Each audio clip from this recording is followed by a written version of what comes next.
Hi everyone, welcome back to the Luxury Live Show. With me here is my gorgeous co-host, fashionably Amy, and today we have a really special guest who has taken the time, like she's so busy to join us again. So let me bring her in, Mel in Melbourne. Let me just bring her in. Hi, everyone. Hi. Oh my gosh, thank you for joining us again because the first time we had so much fun and a lot of our viewers were saying bring Mel back, so we're going to talk so much again. Thank you so much for having me. It's always so much fun talking to you girls and all of you guys as well. So thank you for joining us. Yes, yes. So Amy and I, we have been posting on our Instagram as well as on our YouTube asking questions. So we have a list of questions. So today is Okay. like ask Mel in Melbourne. We've got a ton of questions. So we're gonna like mix it up. I'll pull a Okay. couple of questions that we got from IG as when Yep. and Amy will help me scan through the chat. So if you have any questions for Mel or even for us, put a bunch of question marks at the front so that we can see it. And yeah, we'll mix it up, right, Mel? Okay. Sounds Okay. good. Sounds good. Wow. Okay, I'm gonna ask one first. Let me just make sure I can find it because you got a lot of questions. Let me look for my question. Okay, here we go. This is the first question from Miles in Sydney and Kat. Me, how was it like to meet Jamie Chua? She was actually really, really, really lovely. Like, I didn't even know that she was going to be on the trip. And then, because we're in the same group and everything, so there's a group of about 13 of us on the Saudi trip. But on one of the occasions, we got stuck in the car for like 2.5 hours together. Oh my And so, gosh. yeah, because there was this traffic jam, we didn't know what was happening. We couldn't go to this event. We're just stuck in the car, literally just circling. Anyway, she's really, really, really nice and yeah, really down to earth and perfect skin. She owns like several skincare like outlets in Singapore, so she's probably like, shall we go today? Yes, yeah. So her skin is like perfect and obviously super glamorous and yeah, always like she had the most gorgeous outfits and everything in Oh the my God.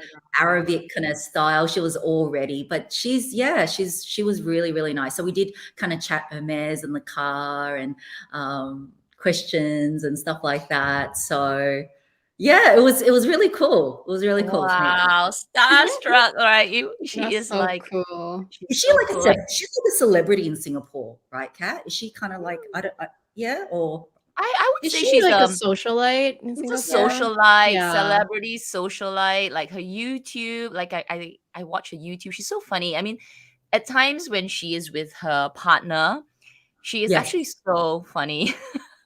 she's so funny. She's so funny. I'm just gonna say a quick shout out to Dale. I just met Dale. Dale's on the chats. She's here. She's just watching from my Uber. Hi, Hi, Dale. Dale. Yeah, she's so funny. Really, really funny. But I don't think she knows that she's that funny. Like she'll say something and everyone will be like, but she doesn't mean it that way. It's a good funny. Yeah, she's like a bit like sarcastic, but yet in Yeah, a in a very Singaporean way as well. I don't know yeah, how to yeah. put it.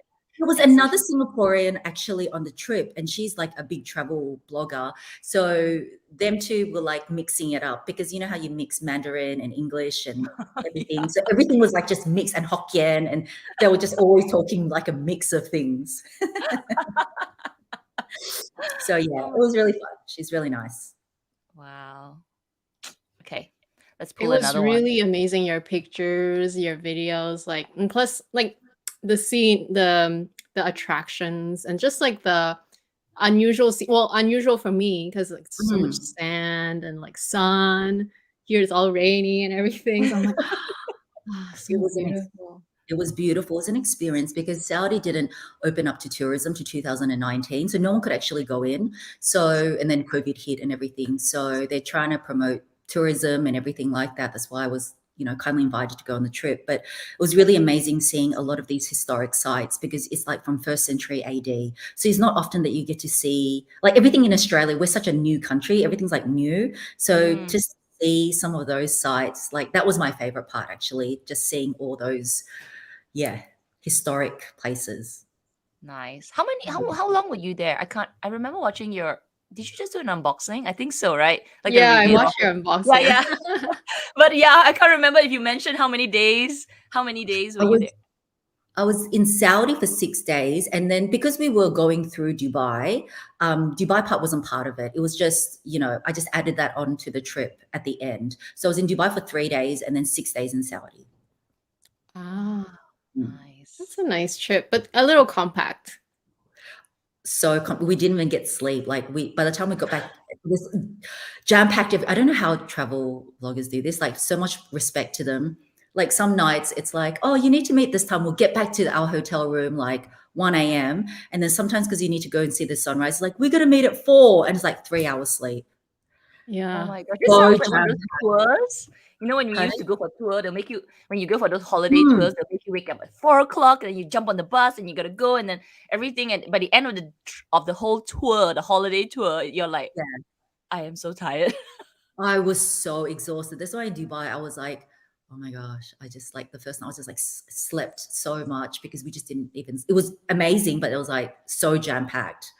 So Mm. these travel people go all the time, like they're traveling 4 to 6 months of the year. I'm like, don't know how they do it. I was exhausted, but it was good exhausted, but I couldn't do it. Like just You can't do imagine. it continuously. Yeah, no, yeah. Oh my Yeah. god, Especially if it was like, Amazing. you like hike or something, I would die. Luckily it was no hiking.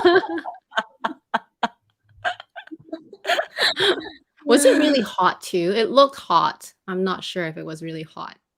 We went in a season where it wasn't super hot, so it was actually just really nice. And then actually Mm. the evenings and the mornings were cooler, so it wasn't like desert hot or really, it was actually Okay. really mild. Yeah, like 20 something every day. very Oh, nice. okay. That's hot for me. It's yeah. It's like 8 degrees. Well, it's Okay. today was actually it was 12 degrees today. So today was actually warm already. Yeah. 20 Unlike something, Singapore where it's like 40 degrees. 30. Like I'm Yeah. even like now I'm sweating. I'm sweating. You see, I'm in sleeveless because I got so hot. I was running around. I had to grab food and everything. Yeah. And so I was like, oh my gosh, I got so hot. I had to like change into this. All But right, let's pull another one. Okay, amazing. so just Okay. for those that just came in, just remember to put a bunch of question marks right Yes, I'll right in show an front and example. So okay. there's one question already from Diana, although maybe Okay. a little early to ask this.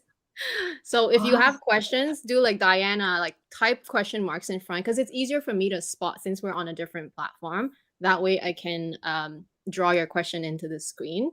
So Diana wants to ask Mel, are you gonna do a block sale soon?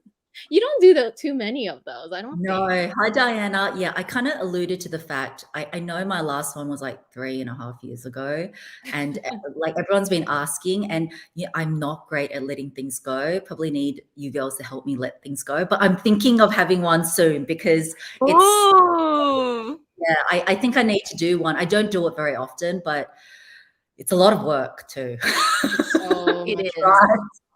It is. Right. So, but yeah, I might be letting a few things go. So yeah, I just think about things too long, and I'm a bit of a collector too. So it's a little bit harder for me to part, but yes, Diana, yes, I think so. Okay, The cool. best tip I think I got from Amy, because I did like a couple, but I've never done like a vlog sale. But the Right. best tip that I got was to just have one method of communication. Because I think when we do a blog sale, they'll contact you via email, they'll text Yeah. you on IG, they will post on the comment section. So it's Mm, everywhere. mm. And eventually you'll miss like one Yeah, somebody saying, how come you didn't check mine? So the right. best tip that I got was like, okay, I will only do sales via email. So if you contact me on IG, I just totally like, I'm sorry, I just can't. Yeah. So you did it all via email? Did both of you do that when you do your? I always try to, well, Try my best. first of all I turn off the comments in the video. Like I explain why. I'm like, sorry guys, I just can't be monitoring 4 different places. So Right, the okay. video is just gonna be up for the sales stuff and then it'll be off once it's Okay. done. And then yeah, I kindly let them know to just please email me. Sometimes they still will DM because Yeah. some viewers already are part of my DM chat. So I will still check those, but it's just that the email is the priority, right? Like, and Yeah. plus they come in a certain order, and it's like first Yeah, come, yeah. first serve type of thing, Yeah. right? So Good tip. Thank you. yeah. Yeah. Okay. But But you kind of still have to like sometimes Take a look at you both. kind of make the True. exception. You're like, oh, okay, I saw this DM, and if you happen to see it, and then yeah, but a lot of times, yeah, you could either do DM only or do, although your phone's gonna be on fire if you do that, just email, especially mail you, I think. So I prefer email because I just yeah, go through the order, and plus yeah, different time zones, right? You can't be exactly. hearing your phone DM like all night long while you sleep Exactly. too. Yeah. Your vlog sale will be like, you'll be on fire. Gosh, I don't know. I still need to decide. But yes, I kind of have been putting it off. So I'm thinking, yeah, I need to do one soon. Wow, I'll be Yeah. watching as well. Alright, I'll pull one from Pete. Pete Seth, Mel, are you open to meeting your fans in Melbourne? Like a pop-up at restaurant and store. So I know you are, so let's talk about that. Yeah, so on my Instagram, I just posted a day ago, I am having my very first meetup. And yay, after like what, 5+ years. So it's really exciting. It's going to be at the Forêt La Page Melbourne boutique, who offered to host everything and just provide everything. And yeah, so it's going to be then. And yeah, the details are on my post. So I didn't thank you to everyone that has commented. I don't know how we are going. I'm not exactly I have to talk to Forêt La Page because I think there was more response than I thought, which I mean, I think everyone also just wants to go out for a night out because, Yeah. we've been just so restricted and everything. So it's nice just to get out, chat to people who also love luxury and drink champagne and eat. I mean, Oh, Oh, I wish I was there. I know. I saw it. I was like, I want to go. so yeah, it should be really good. I'm really, really excited. I've been really wanting to do something, but it's just, it's been so hard the last 2.5 years. True. So Is there yay. a So limit? I can't recall if you said there was a limit on how many people. I just said first in like that first dress, there's a limited numbers, but now that Forêt La Page have seen the response, we are trying to figure out how we can invite as many as we can because the store can't Wow. fit that many people as well. And so, yeah, I'm talking to them at the moment, so I'm not sure, but I will let everyone know as soon as Forêt La Page let me know what is the maximum I'm allowed to, because it kind of like. Yeah, it's quite a big store, isn't it? Like I haven't been to Melbourne. Yeah, it's not huge. It's not huge. No, it looks quite big, but it's not huge. Like yes. So I have to know what the official numbers are before I can. Yeah, because initially it was like they were going to invite some of their VIPs, and they're like, okay, we'll scrap that now. So we'll just hold that. So yeah, hopefully it'll be more because I would like as many of you to come. Of course, it's just nice to, meet everybody. So that's the details. 14th of May. Yeah. Wow. So if any of you feel like flying over to Melbourne, Come on. Well, on the subject of meetup, my luxury stories. Meet yes. in Singapore, come to Singapore. And also she grew up in Saudi and happy to Yes. see tourism opening up, and what a terrific representation. Oh my gosh, like Come wanna to go to Singapore, Singapore Mel, too again. because from the 26th of April onwards, you don't need to test to come to Singapore anymore. Singapore has fully 26 opened. Yeah, so I saw the news this morning. It was Yeah, last night. So there's no more contact tracing. You don't need to do that anymore. There is no more limit to capacity. There's no more pre-departure checks when you come into Singapore. Everything's open. Wow. Yeah, Well, starting if from I- the 26th. If I come to Singapore, Kat, I'll definitely hit you up. Oh, yes. We can organize something. So It's called Jamie Chua. Oh man. I'll be like, Oh, I'm Jane, too far away. I wish I was closer to Singapore. or Hong Kong. Yeah, she's moving actually to Sentosa Island. She's Where? moved. I've been watching her like Yeah, yeah. but she's kind of moving like halfway through. Oh my gosh, her place is like by the cove and all that. Oh my gosh. At the moment, she's staying in somewhere temporary for the moment while she's her house is she's doing a whole re-gutter and everything. But I said to her, "Oh my gosh, I cannot imagine your closet because her, as everyone knows, her closet already's got like 300 Birkins and Kellys or whatever. But I think it will be amazing because she was saying, yeah, I need more space, and she's redesigning it. So I can only imagine how fabulous it will be when she already was like one of the first to have that fingerprint one. So I don't know. We shall see." Yeah, we will. I'm pretty. Yeah, her closet tour is going to be like epic. Epic, So I think so. even her temporary home is epic. Yeah, it's epic already. So I imagine like the new house. I can only, well, it's going to be huge. Okay. Yeah. All right. Let me pull this. I think since we're on topic on Hermes, from Fluves, LV, and Miles as well, will you Okay. be doing a full Hermes bag collection? Love your videos. Are you planning to do an update as well?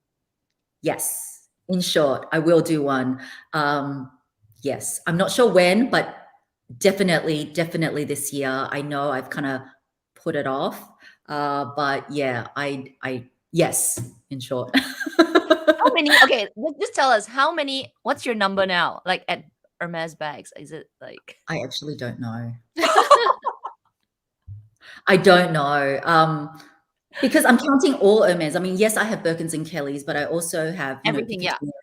I've got Evelyn.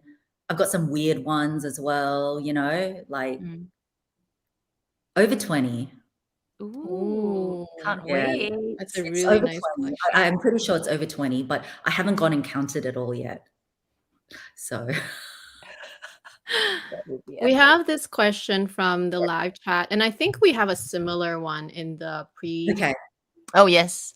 Yeah. So Mel, I love your Okay. Hawaii trip. How do you approach the essay in a new country to ask about pre-spend and quota bags, as well as start a relationship, assuming you will come back every year to the store? Good question, Viv. Okay, so should we use this Hawaii as an example? So if it is a more touristy destination, even Dubai, let's say even you go to Dubai every year or Hawaii, I would just be honest with the essay. First, if there's anything that you do want, right, ask for that kind of first. And then it's not like every store will tell you like, oh, there's a pre-spend, because maybe if you go to Asian country, like we talked about last time, in Asian countries, they tend to be a little bit more, generally speaking, they tend to be a little bit more upfront saying, okay, well, if you buy fine jewelry or if you buy this ready-to-wear jacket, I can offer you this. But Hawaii is not exactly like that. They don't exactly tell you straight, I'll buy this and then I'll give you this. I don't think Dubai does too, because I went to the Dubai Hermes store and I did a little bit of, I just asked a couple of questions. But I would just say, I'm planning to come back here every year. So, I would love to, just know how it works here. And you just ask, you just come right out and ask. But I wouldn't probably ask straight off, like, can I get a Birkin or Kelly? Like, can I get, because then they also, as we said, they also want to feel like you appreciate the brand and all this kind of stuff, everything. So that's what I would do. You can't exactly ask about pre-spend. I would never approach it like, well, how much do I need to buy to get this? I wouldn't say that. So yeah.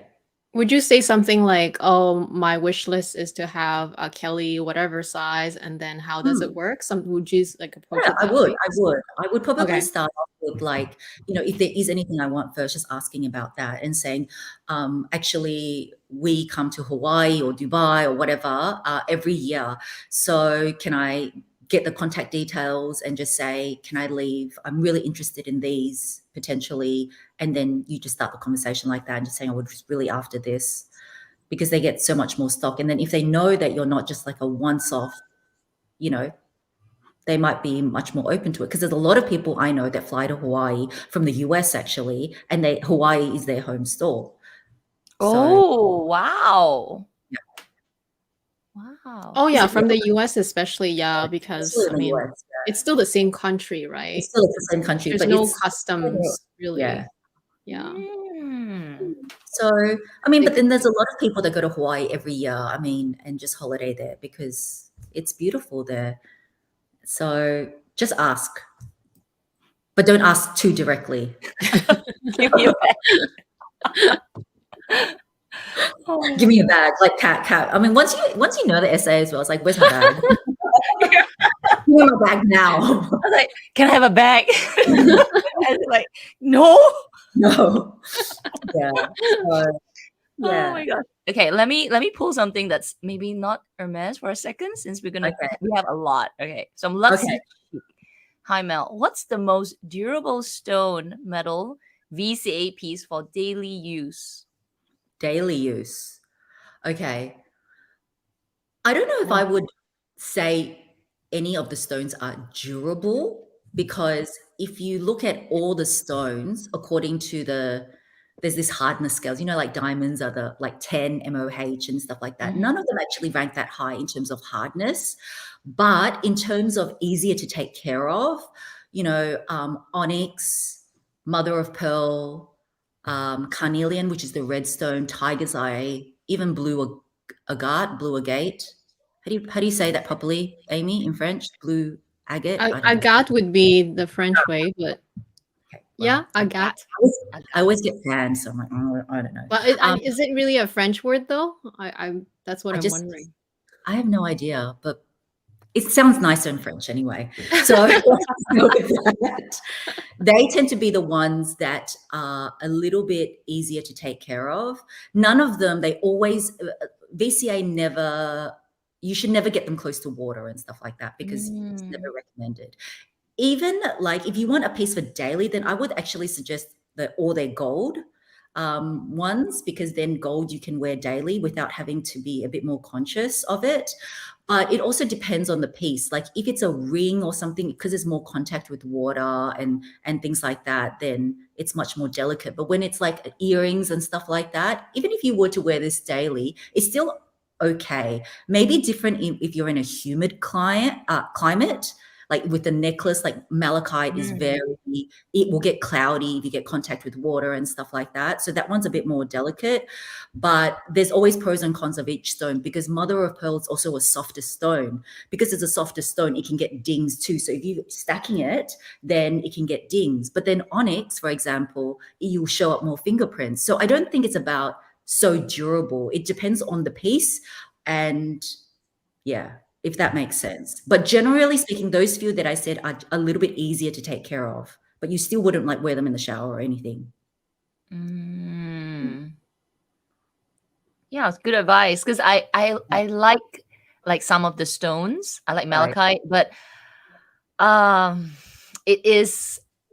it's a little bit more fussy. Like if I'm wearing it, I've always have to consciously take it out, remove it, and then like you say, if I was wearing mother of pearls, I got to be careful, right? All my other, whether it's my other jewelry or if I'm a little rough, right? But yeah, get no gold. I think exercising with it on, Kat. No exercising with it. Yeah, exactly. So that is a huge problem. But I guess even if it's full gold, like the guilloche, like the one the guilloche. That one I wouldn't recommend either, because that one can get dings and scratches too. I'm talking about, how there's other ones that are the hammered one. That one's more durable. Oh, right. But also, like, even if, let's say, because it's quite fine, the chain is quite fine connecting to the flower. So if you're a little more rough, that would also, snap or what. But yeah, daily use. Yeah, daily. I mean, you still can wear it daily. Like, I feel like that's why I said it depends on what the jewelry is, because earrings are easier. When if you're stacking it, if it's daily, it's not, none of the pieces you should kind of really just leave on, maybe except for the all gold version. That's the only kind of exception, I think. The golds, or if you want the diamonds, obviously that one's okay too. But yeah, the stones wise, like you have to, you don't wear it in the shower or anything. So it is going to be something that you need to remove. And I think more important thing is that you might have something in mind, but you really need to try it on, because you might think, oh, I just want to go with the most durable stone. And then you go and then the color doesn't suit you. It has to suit your skin tone. It's got to suit you too. So I always just say, just go for the one you love, because you're going to have to take it off. Yeah. Good From the advice. sound Thank of it, you. it's like costume jewelry, like how I treat my costume jewelry. Like you gotta always remove it before you go to bed, before you shower. So I almost like from your everyone's feedback, I would treat it the same as I would with my costume jewelry, basically. Yeah. I would say so too. I agree. All right, let me pull this since we're still talking about jewelry. From LWQV, what's a fine jewelry piece from Hermes that you would recommend? I think Hermes rose gold is so beautiful. Like, it is not too pinky gold, and it stacks with gold beautifully as well. So for me, I particularly love their rings. So it depends on what style you like. I own the H ring, which I did bring down. You know this one? Oh, I should bring it here. Oh, I have the same one. Yes. Yeah, this one is I just really like it. And, you know, it's so easy to wear. It's comfortable. So I like that. But then there's the Kelly one. There's Amy, you own a couple too, you know. They're just I have the Kelly and the CDC rings. yeah. They're so nice. They're so nice. So, Yeah. I mean, I like the rings. I mean, but then the earrings and everything. So it depends if you like earrings or rings. Get the piece that you wear the most, whatever category it is. But their rose gold is just to die for. That's what I would say. I really like their jewelry. I think their jewelry is, you know, if you compare it to like VCA or Cartier, like the bigger house, I mean, the more popular houses, I guess they'll say it's a bit boring, you know, and it's not, it's not as fun. Maybe not as fun. It doesn't stand out as much. But actually, once you wear it, you find that it's so good for daily use, almost, right? Because it's like you said, it stacks with everything. It doesn't clash. You know, certain things with Cartier, if you wear it, you're like, oh, it doesn't go with this. You know, it'll clash with maybe your more sweeter things. Whereas for Hermes, all of it seems to just go. Like it's so easy. So because the design is quite simple. It's not too fussy sometimes. I mean, of course, you can get the really blinged up versions too, but yeah, I don't know. I really like their rose gold. So you guys are fans too. So that's what I would say. What about you guys? What would you think?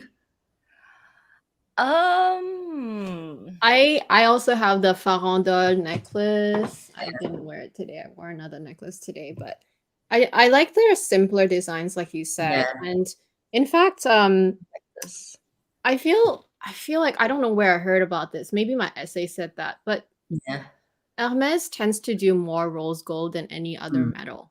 They do. It's very hard to find yellow gold, actually. And white gold they still have, but every time I try on a white gold piece, it just seems a bit more dull. It's not that the piece is dull, but somehow their rose gold just really pops. And maybe it's also because our yellow skin tone, it really contrasts as well. Right. And like you said, it's not too pink. But I did notice that because I think I have 3 pieces of rose gold jewelry from Hermes now. They do have a variation of rose gold tone too, but they still all matches together, and it goes well with my Cartier. So I say you can't go wrong with anything. And so far I've bought only the more affordable pieces, because they do have some that are like $10,000 for a necklace, $10,000 for a pair of earrings. Those ones I didn't venture into those yet. Those are beautiful too, but they are definitely more substantial. Whereas these are kind of like the finer pieces that you can still layer with your costume jewelry and things like that. So I like that versatility. I think for me, I would go with pieces that I can wear every day, so almost daily use. So the one that I found for me has been in terms of cost per wear, best, Mel, is my earring, because I have a lot of earrings. A lot of them. So I have the I don't know if you can see that. This one right that's here. That's the same, the new farandole. It's a little farandole, just like a little baby one. Yeah. ever since I've got this, I wear it all the time. I wear it all the time. There is like I never take it out. I take it out just to clean or what, but I have Yeah, all my yeah, earrings. So I find that if I wanted to recommend, like if you wear earrings and you don't like yeah, to be fussy about it, like not the bigger ones like yours, right? It's more yeah, for dressing up, The yeah. ones that I usually change are my first hole, but the Right. rest I tend to keep them on, and I like Mm, pieces that are hard wearing. yeah. So when I got this, it was like the best purchase ever. So I feel like they're simpler pieces, the ones without stones, or even if Mm, it does have stones, not too many, they mm, are so good for everyday wear. So if you're starting out, I would say the most basic pieces, like the earrings, even like the one that Amy has, it's yeah. also The Ferragamo, necklace, right? the Mm-hmm. Farrakhan, yeah. So yeah. Those are good. I have the bracelet, but that's really expensive. And if you're Mm, looking at that compared to Cartier, then it's more for preference. right. But for good pieces to start off with, and you would get a lot of wear. I think the simpler, dainty pieces are like really good. Easier. Yeah, yeah. Agree. So this next question, I think we have a similar one in your list already. Oh But yes, yes. Okay. Eileen wants to know if you could only choose between Birkin or Kelly, which one? And also, what are your favorite H colors? So I feel like I already know your answer, but Right. Okay. Well, that one. Okay. So the same ones comes from. So we're just matching. mm, Jess Full Stars also asking, sort of like an SO. Would it be a Kelly? Do you prefer Birkin and Kelly? So we've got this like whole Birkin and Okay, all Kelly. work together. Okay. Okay, so Kelly, yeah. because Brooklyn is Kelly, I think everyone knows I had to pick. Favorite Hermes colors. It. See, with me, my problem is that I like too much, right? But I love so many of their colors. Of course, I'm partial to green. Everyone knows that. Like I love green. So of course I love malachite because it was my very first. But then I really like their pinks as well. I really like Hermes Oh. pinks. Um, I like all of them. This is because their neutrals are so beautiful as well. Like I love their neutrals. Like my collection's so varied. You don't see like just all Mhm. pinks, all greens, or everything, and that's because of just personally what I love. And then also it really depends because even though I might like a certain color, right, it's different in leathers. So sometimes I only like a color in a particular leather. So there's Mm. so many variations to that question. But in short, Mel likes too much and I like too many colors. So but I don't know So if if that you answers. had to make an SO, I guess that would be the ultimate selection, right? Because you have to pick the color that you have to Yes, go for. So it's going to be right. a Kelly, obviously. No, I wouldn't. Oh, Ah, I would pick, I tell you why. This is my oh, rationale. Not that interesting. I'm Okay, getting an okay. SO, okay? I have no SO, still no SO, okay? Still putting it out there.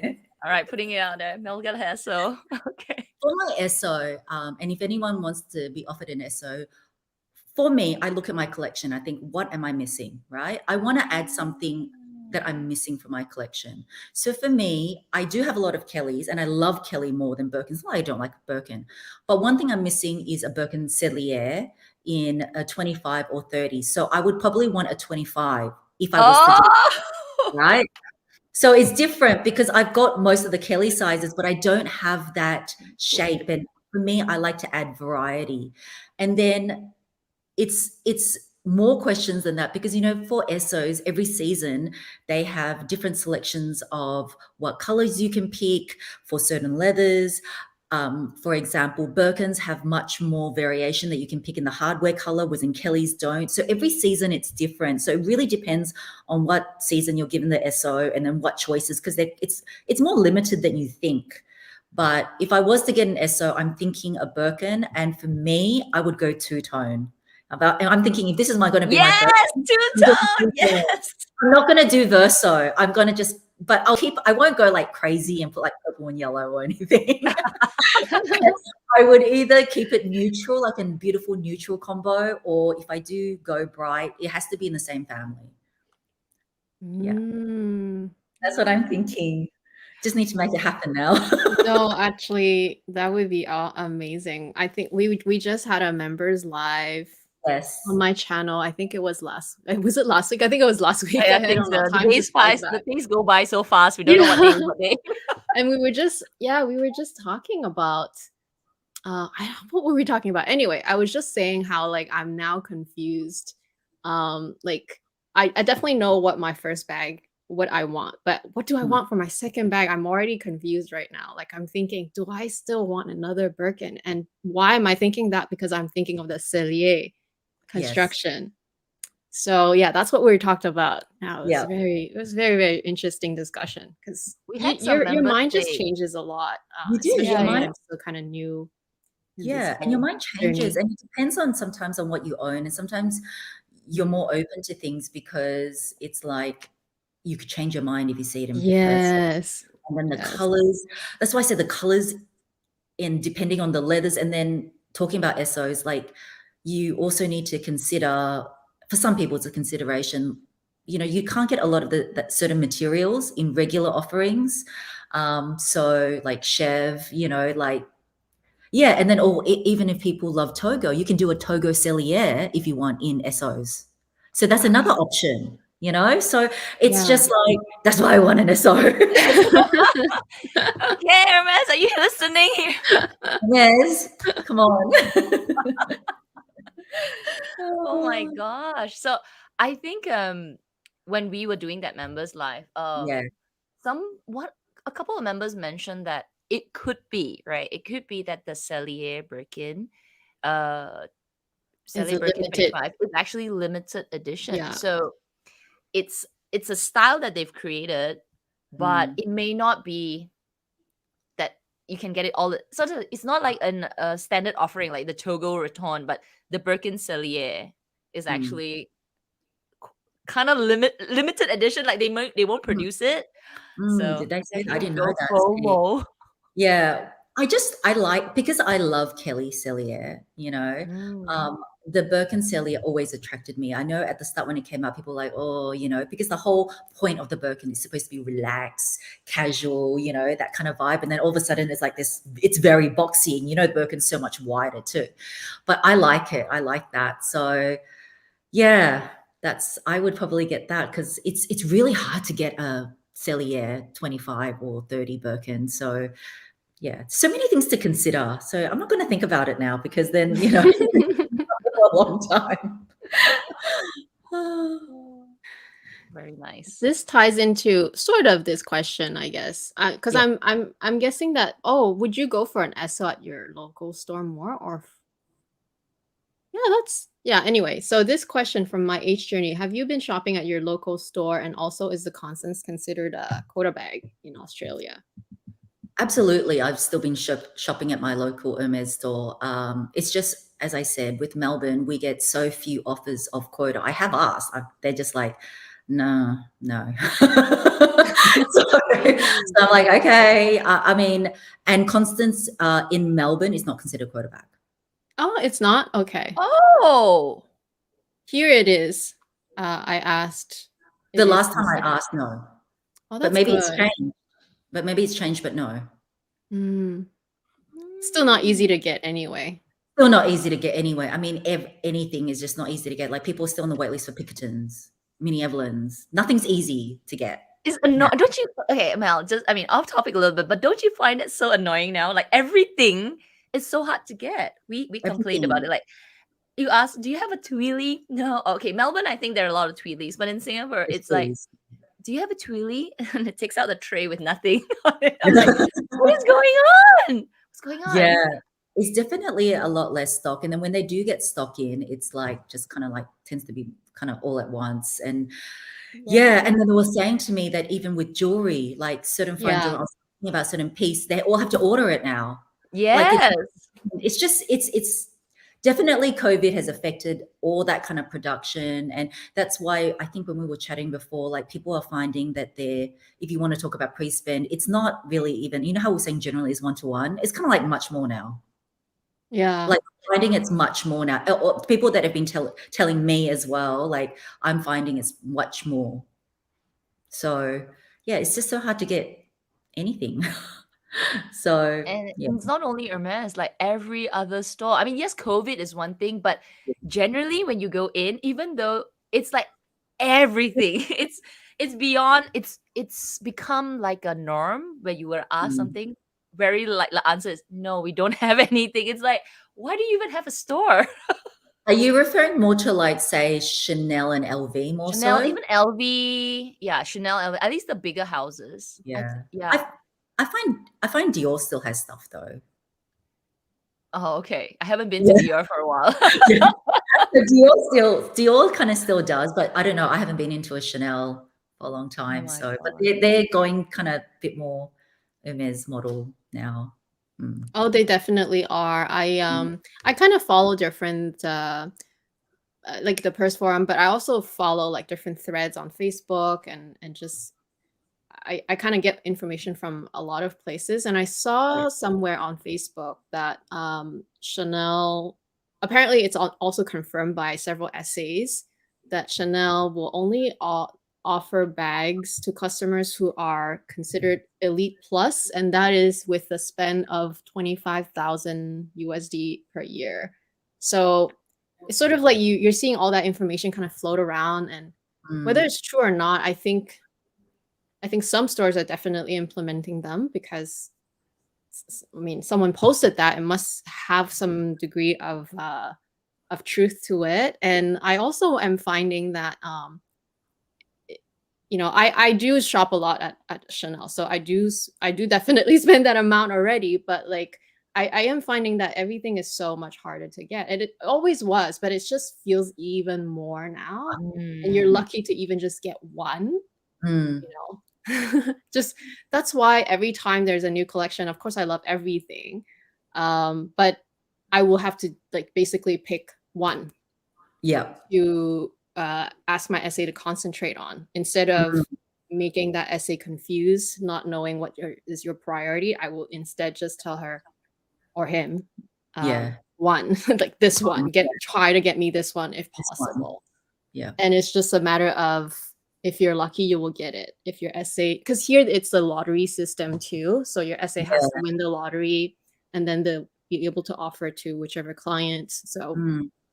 it's a little different everywhere, I know, but they're But it's the definitely whole moving fact towards that, yeah, it's just the whole fact that it's getting harder and it's, yeah, people are not exactly happy about it either. But, you know, Yeah. it is what it is, right?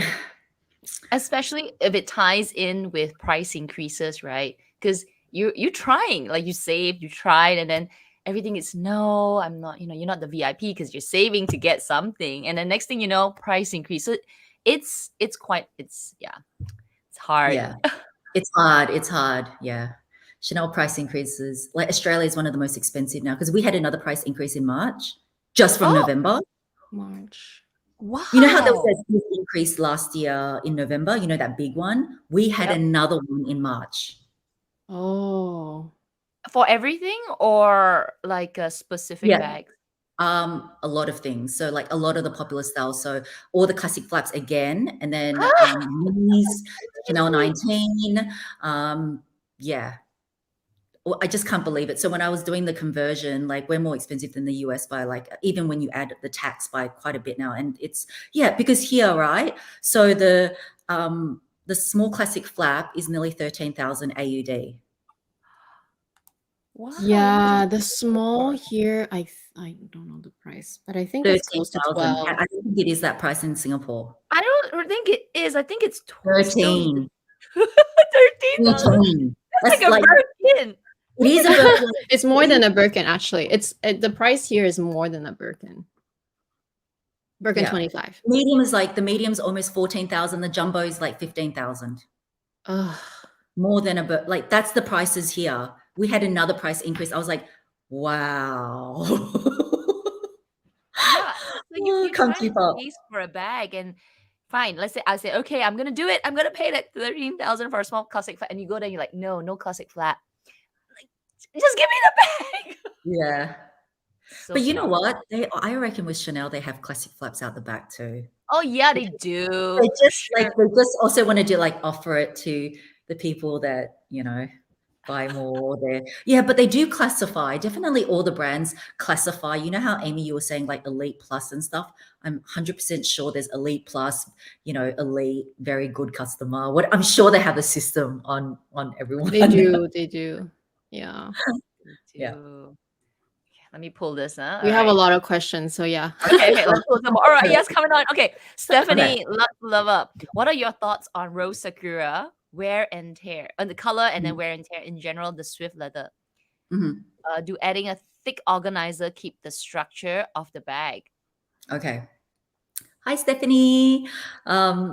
Rose Sakura as a color is like any light color. So it's not just Rose Sakura. Even if you talk about Cray or Nata or Grey Pearl, any really light color, my Rose Sakura has been fine. If you look after your bags, everyone's always so scared of Swift because Swift is not something that has a lot of grain, but it's more durable than you think. It's just that, yes, it can get scratches, but you can buff it out.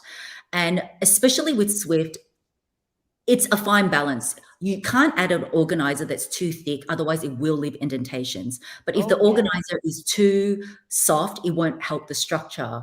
And, I'm not going to go on a whole spiel, but of course you guys know I work with 7RP for like 5+ years. So that is why for me, like my Rose Sakura, I have 7RP organizer in there and I've never got any indentations, nothing. I brought Rose Sakura down to show you actually. So that is my Rose Sakura. Oh my gosh. So Beautiful. this has an insert in it. So I mean, it's fine with Togo or Epsom and things like that. I know not everyone, wants to pay that for a 7RP, but especially with Swift, the thing with 7RP is that it's still soft, but it can stand on its own. But with felt, it can be too thick for just Swift. It can be a bit thick. So you just got to be really careful. If you do really want to get felt, then you have to get the smaller millimeter one. So, I mean, they're good too. It's not that they're not good, but you just have to get the millimeters that's a bit thinner.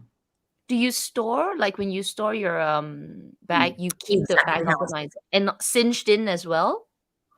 This is exactly how. So I have all my, the dust Oh. bag and everything, and I always everything that I store, I just keep it in the bag. So let me just do it now, and that's how I store it. And I don't put mine in a dust bag, and I don't put anything. I just leave it. I don't have it fully closed up, but it's just sitting like that on my shelf. Oh. And that's been like that for years. All my bags are like that. So that's why I can say with confidence, because I've never had any indentations in any of my bags, in any of the leathers, and I store it. I know some people are a bit more cautious. You don't have to, as long as you still stuff the bag. A lot of people use like bag pillows. They prefer that. Some people just want to stuff it with air paper, but to keep it structured, especially in softer leathers, you do need to make sure you stuff your bag so that you can keep the structure, because there's leathers that just will slouch, like Clemence, even Togo over time will really soften up. So it's important to keep the structure that way. Yeah. So not thick. I wouldn't say thick. Right. Amy, you can pull one from the chat. All right. So there's one from Cyan O'Connor. What do you ladies think about an essay offering you a quarterback with a touch of exotic? My essay offered me a first Kelly in 32 with a touch of exotic. I love that. Yeah. What do you think, Mel? I love it. I think that's great. I mean, the thing is, that's really, I love a touch of exotic. It's like, exotic bags are so expensive. So you just get a little bit of it, I think it's beautiful. So if you like the Kelly 32, I know some people think the Kelly 32 is huge, but I mean, it depends how you feel about it. But I don't think the Kelly 32 is that big, but it's different preferences. Everyone's different preferences, but yes, I say yes. I say yes too. Same. I think if you like the size and you like exotic, like you accept exotic, then go for it. Because I definitely would not be able to buy a full exotic bag. So a touch would be nice. I think the issue with exotic, maybe for some people, even including me at first, because I have a touch picotin. It's just that it never occurred to me, basically. So the idea of it was foreign to me. And so when I was told, oh, we have this come in. Do you think you would like it? Would you like to come and try it? Obviously, I was open to it. I definitely still at least want to go and try it and look at and consider it. But the moment I the moment I started holding it, I'm like, oh my gosh, I love this bag. Beautiful, How right? much? Yeah, it's so much. The bag itself is already nice, right? Either picotin, Kelly in your case, but it's just that extra touch. It just makes it feel so luxurious. It's a little bit more money, yes, but Mhm. it just makes it so much more special. So I'm absolutely for it now. Like anytime I'm offered a touch, I would probably say yes. Just say yes. Yeah. Okay. Agree. We have more questions. Do you Joe. want me to? I'll pull one more from Okay. Joe. Okay, Okay. let's do this one. Joe, from Joe Overjoyed. How has your taste in bags changed over the years? Are there any styles that you no longer wear? So, by the way, Joe has your Birkin Birkin 25s in Cellier. She has one. She has one. Oh, what Yes. color, Joe? Hi, Joe. I love the Birkin Sally. Okay, so I think with bags, right, it kind of follows fashion because I've been a luxury bag lover collector for over 20 years. So obviously when you have bigger bags, right, I don't wear my humongous bags that often now because I think, oh my gosh, why did I buy such a big sack, right? So there are things that I don't wear as much, but that doesn't mean I don't love it. So with the mini bag trend the last few years, I find myself gravitating towards more smaller bags because with technology and everything, you don't need to carry as much.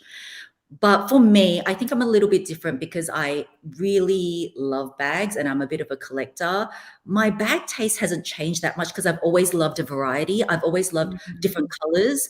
It's just that the frequency in how much I will use it depends on like the fashion sort of as well, because big bags used to be in, then it was small bags and that. But it's not like I never carry my big bags anymore just because there was a mini trend. It's just that I would carry it less often than I did in the past. And even like old styles, like I still actually the other day I have a really old Fendi Spy. Do you remember that? The Fendi Spy Oh, bag? I think I saw in one of your videos, like you did a tag and you brought out this. No, wait, Yeah, was it I a wore that long? the other day. It was like so out of fashion, but I don't care. Yeah, right. So I don't know if it's exactly changed, but I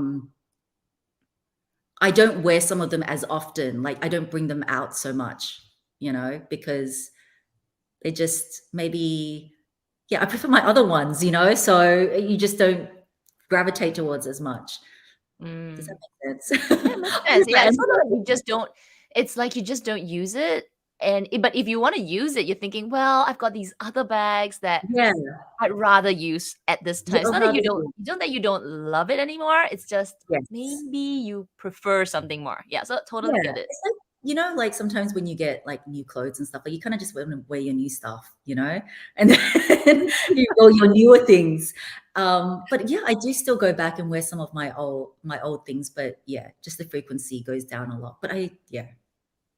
So is there any style that you totally like? If you think right now, like you would not from your bags, totally don't wear anymore, just any of them.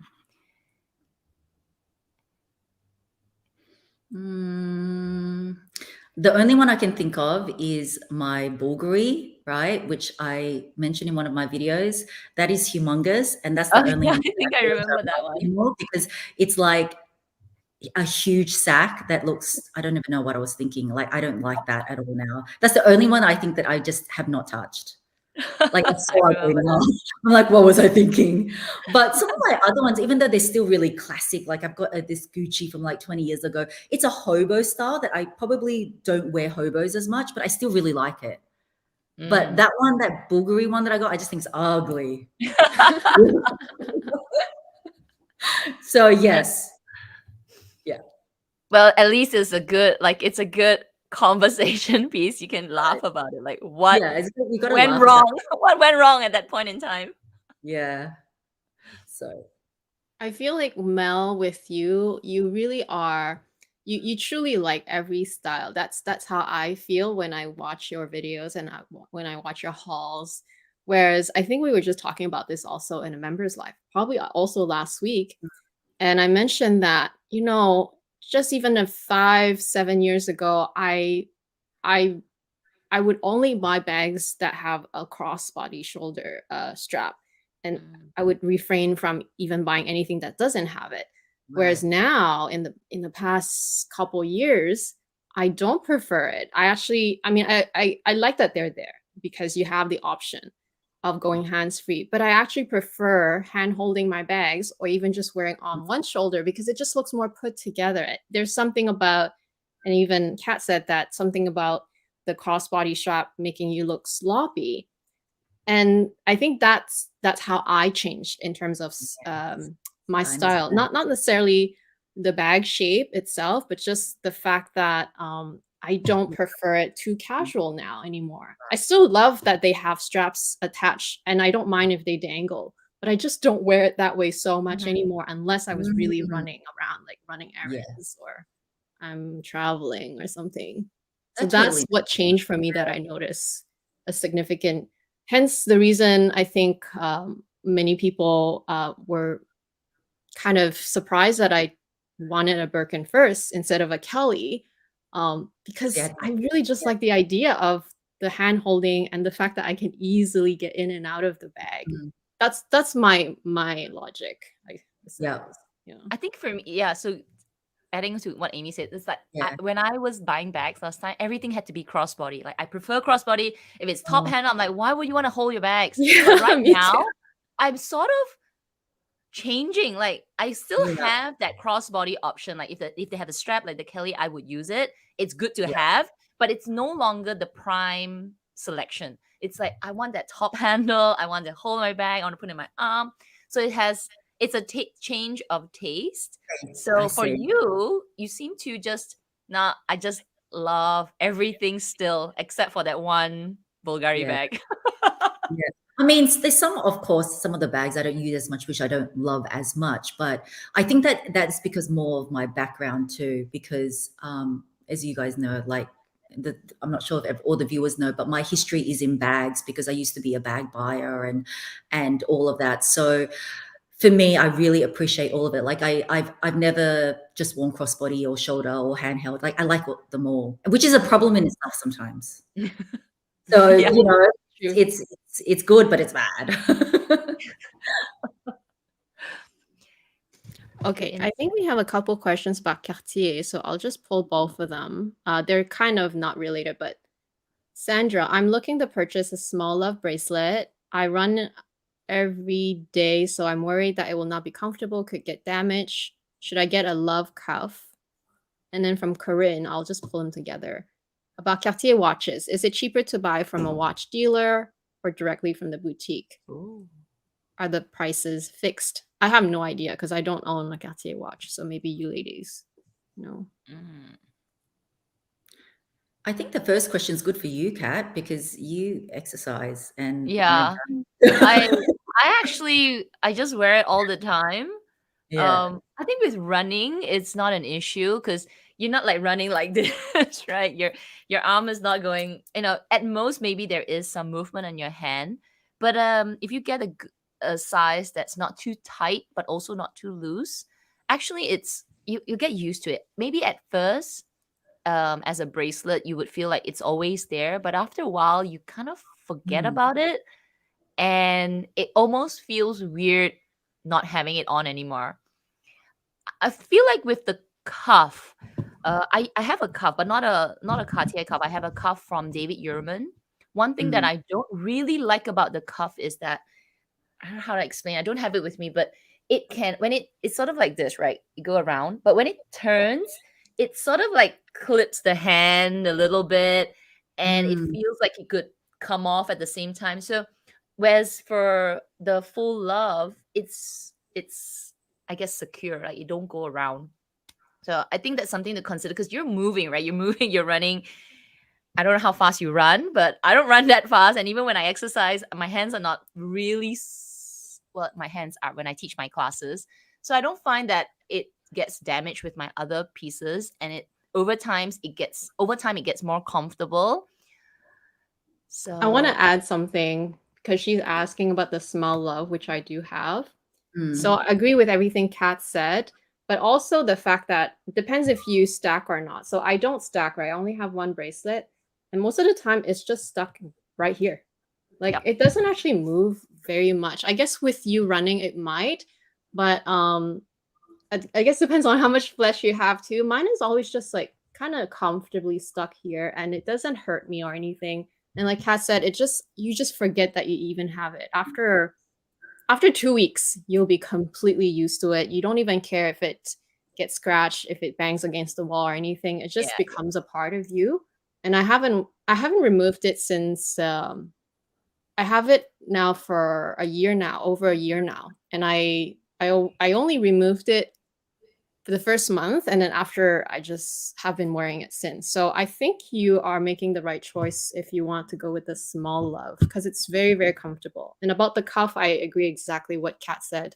I tried it, it just did not work at all, especially because they didn't even make a cuff small enough for our wrist size. So And also you're getting the small. The small is like, because I have like the regular size, and when I teach, like when I teach my boxing class, yeah, it does hurt because it goes forward and it hits my like the wrist bone. But that's only because you're having that action of moving forward. But when you're running, actually it's because of the weight of the gold, it doesn't have any kind of projectile forward. If you feel like it's not comfortable, like if you feel like it's hitting the front of your wrist, I would say wear a wrist guard. The Nike wrist guards are really great. They're super cheap.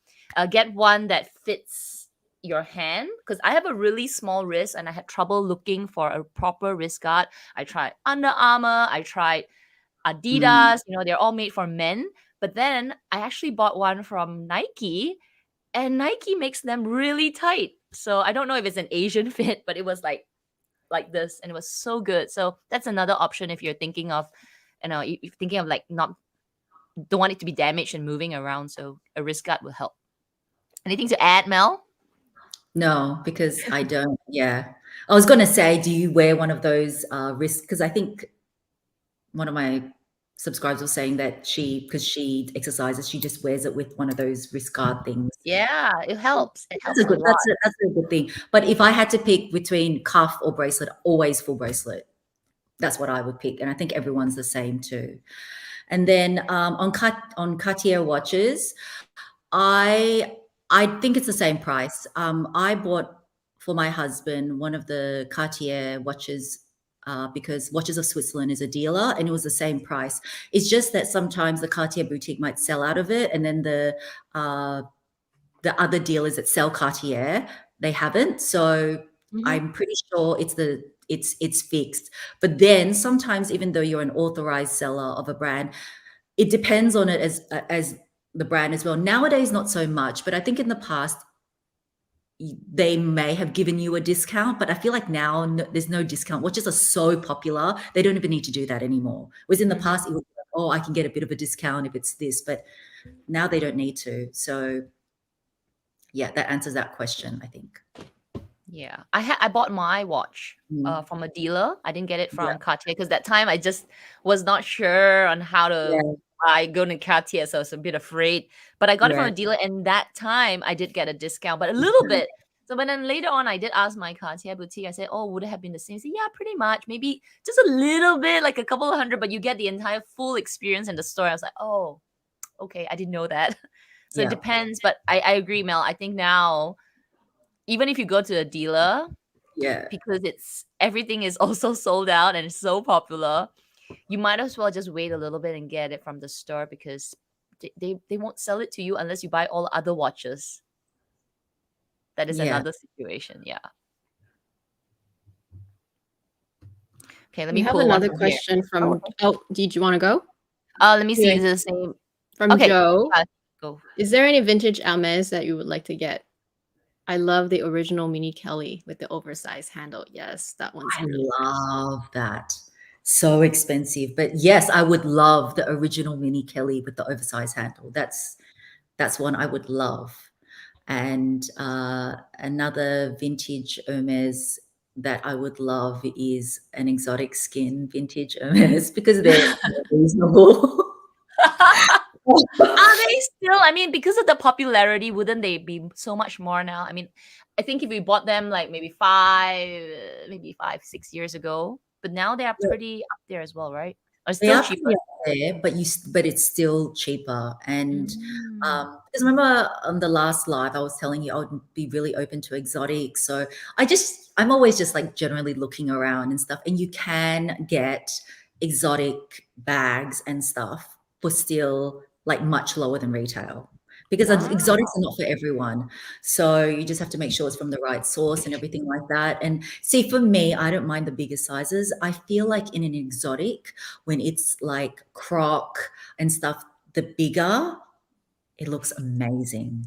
Yeah, it does. It It really does. does. It just looks amazing. And so and then those are not as popular, you see. So even people think 32 is really big, but I'm telling you, a Kelly Cellier 32 and Croc, or even a Birkin 35. Oh my gosh, to die for. So yeah, We're looking forward to seeing that unboxing. yeah, no, nothing, unfortunately, but I can just look. It's fine.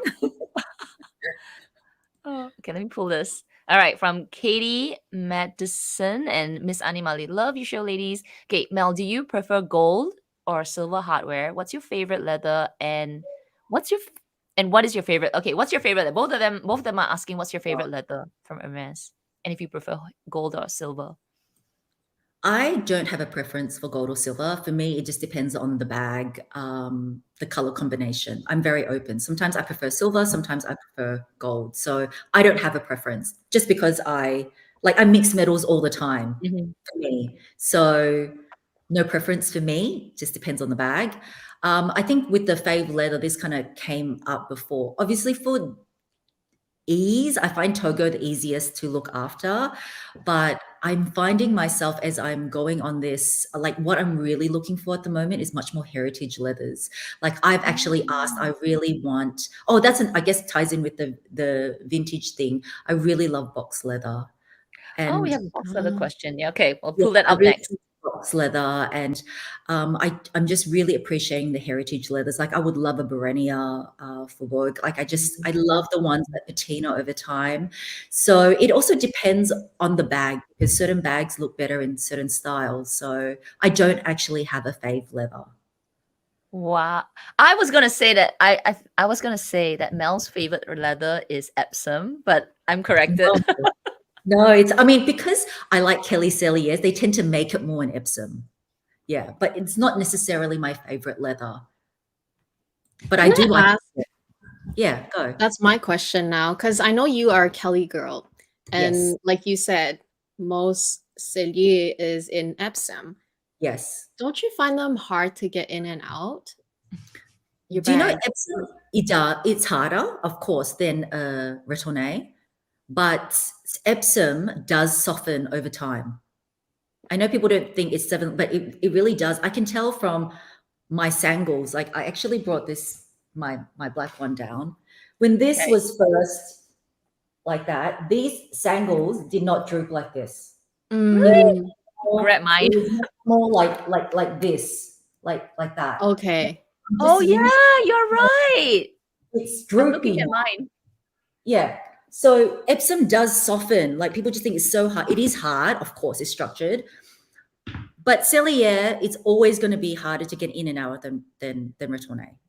It's just that's why it's made that way. The fold is pre-folded and everything, but it's a bit more fussy. But if you don't mind it, then it's okay. But if you do mind it, then you won't like it. You'll prefer the Retourné because it's just easier. So it's personal preference. Okay, So I'm gonna add to basically, that. for you, oh, sorry. Yep. Sorry, why don't you go first? Oh, I I'll ask a was question. gonna say, so basically for you, it's just a matter of taking that extra few seconds to close it, open it. And for you, it's okay. Like it's just like something that you put up just to use the bag, right?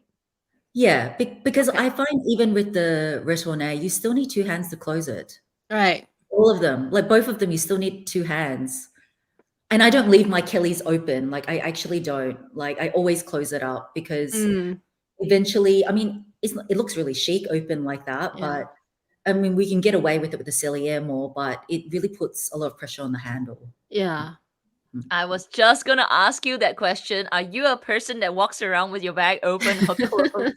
Mine's Come always on. closed, but not all done up or anything. Just usually just like this. Just this bit. But it's always going to be, you always need two hands. You kind of need two hands, but you kind of, it's only the couple of seconds extra. So it's not a big deal for me. But of course, it's not as easy as Birkin where you can just in and out. Yeah, the Birkin is It's so not as easy. Birkin's much easier, of course. Okay, let me. Here's By a the way, quick one. Joe Huh? answered your question. I saw it. Ito. Yeah. Her Oh, Birkin beautiful. Cellier Mm. Ito with gold hardware. Oh my goodness. Beautiful. Beautiful. I love it. This is a quick question which I won't answer because I don't wear fragrance. But what are your favorite fragrance at the moment, ladies? Non H Baccarat Rouge 540, I've the never tried extract that. version. I am obsessed. I'm obsessed. That's my favorite perfume right now. Like, oh my gosh, I just want to spray it. The only issue with that perfume is that I don't smell it after a while. For So everyone else.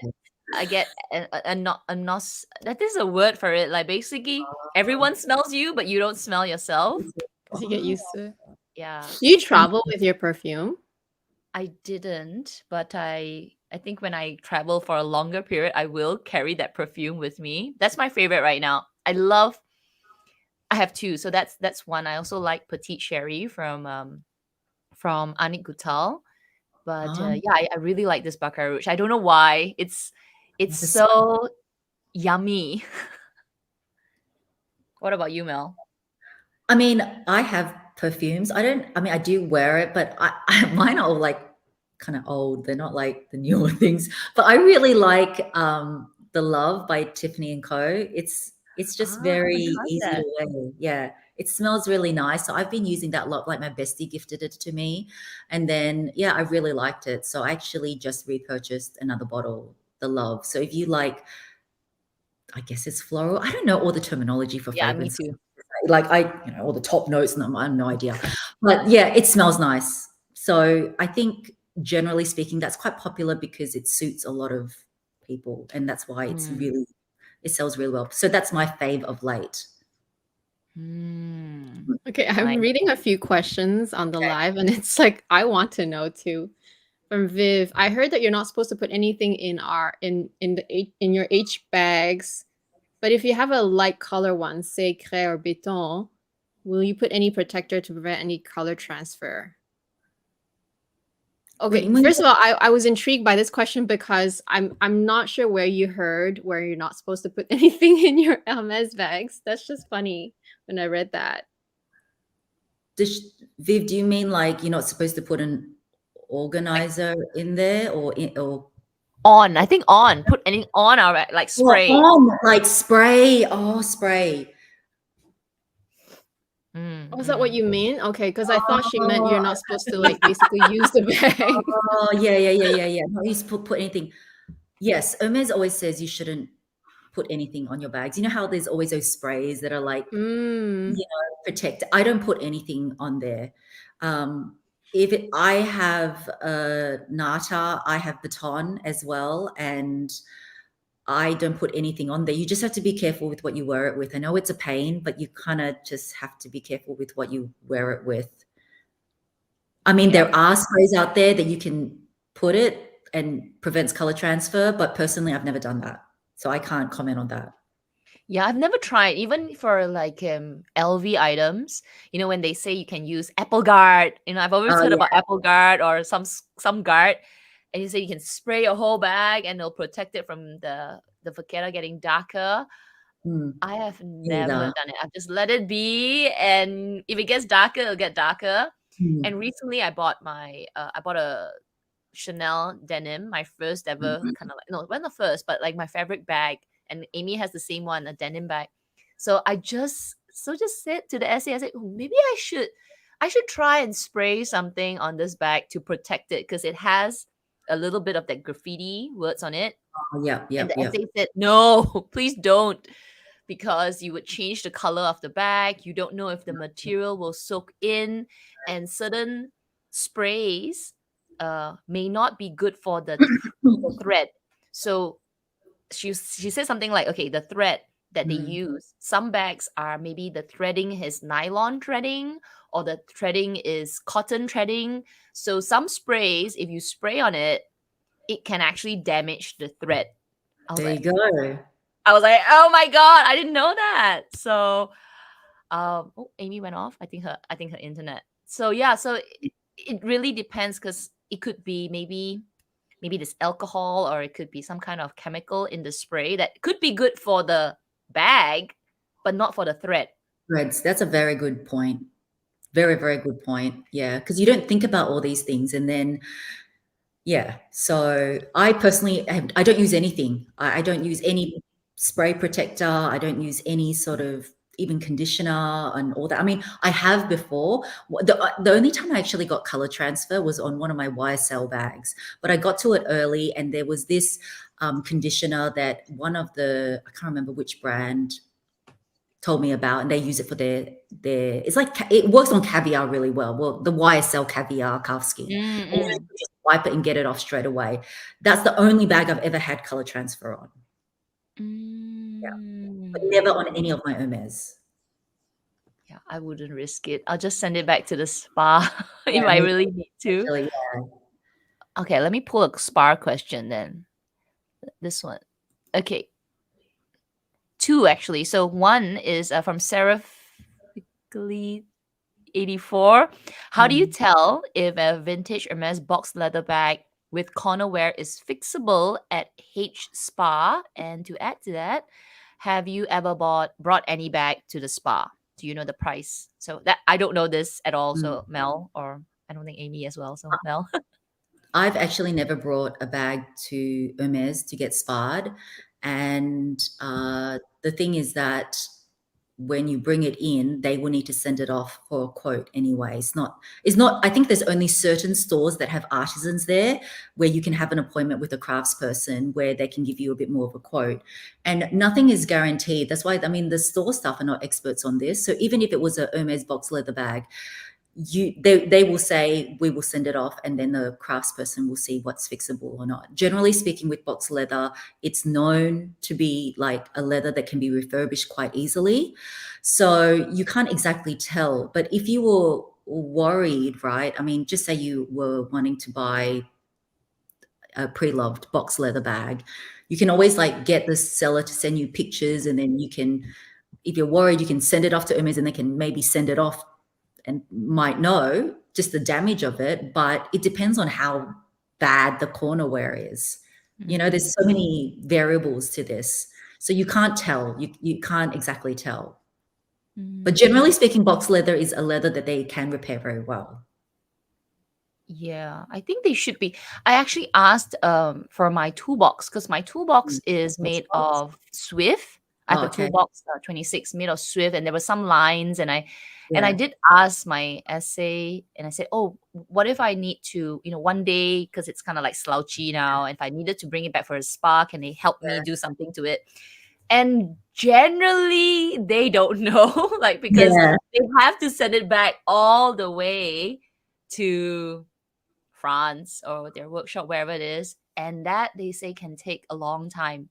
And also they also don't know the price of how much it's gonna be, because when it reaches there, they are gonna assess it. They'll tell you this needs to fix, that needs to be painted, and then you get a quote. So far, my experience asking my own local store is that they don't know until the bag is actually at the artisan's hand, and they'll say, okay, this is the problem, this is the price. Yeah, and then I think that even when what you want to get fixed, when they send it off and stuff, and the craftsperson assesses it, they can come back with options of what the artisan suggests to fix. So you can pick, maybe they might say, oh, actually, you might need to fix the hardware or something. So you have the option what you can pick, and then I'm sure it's itemized and stuff. So, yeah. We have a really good question here from Chris. Which bag would you pick for your daughter when she turns 18? Oh, yeah. Good. Wow. Yes. I would go with her to pick it. But I mean, At the moment, she's so not into any of the bags, like I was nothing. just gonna ask, like, She's not is she into eyeing any. any bag now? She's like, I mean, that's she you're not likes selling my that. bags. She likes my bags and stuff, but she does not carry any. Like, she just wants to carry her backpack, like a little backpack, something cute. She's not into any of the luxury, like nothing at the moment. But when she turns 18, I want her to pick something that she loves if I take her out and sort of do it. That's what I did with my son when he was he 18? Maybe he was older. 18 or 19, like we picked his first little LV card holder together because I want him to be able to use it. So, I mean, I pre-bought something for her. I don't know when I'll give it to her. That was just the LV pochette accessoire, but that's because that was my very first one. So I thought it would be cool to give her something that I got first because it's so usable. But that's what I've kind of got. But who knows if she will like it or not. But yeah, when she's older, probably, yeah, just go together and have fun and find something, but not too expensive though. It has to be. I don't want her first one to be like so like Yeah. just yeah. That's what I'm thinking. Nice. What do you think she will pick if you let her pick?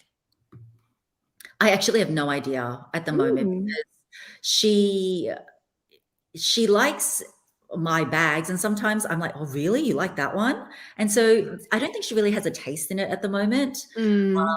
Besides the fact that she doesn't like really big bags at the moment, but I think that's more a teenage thing, and they just no idea.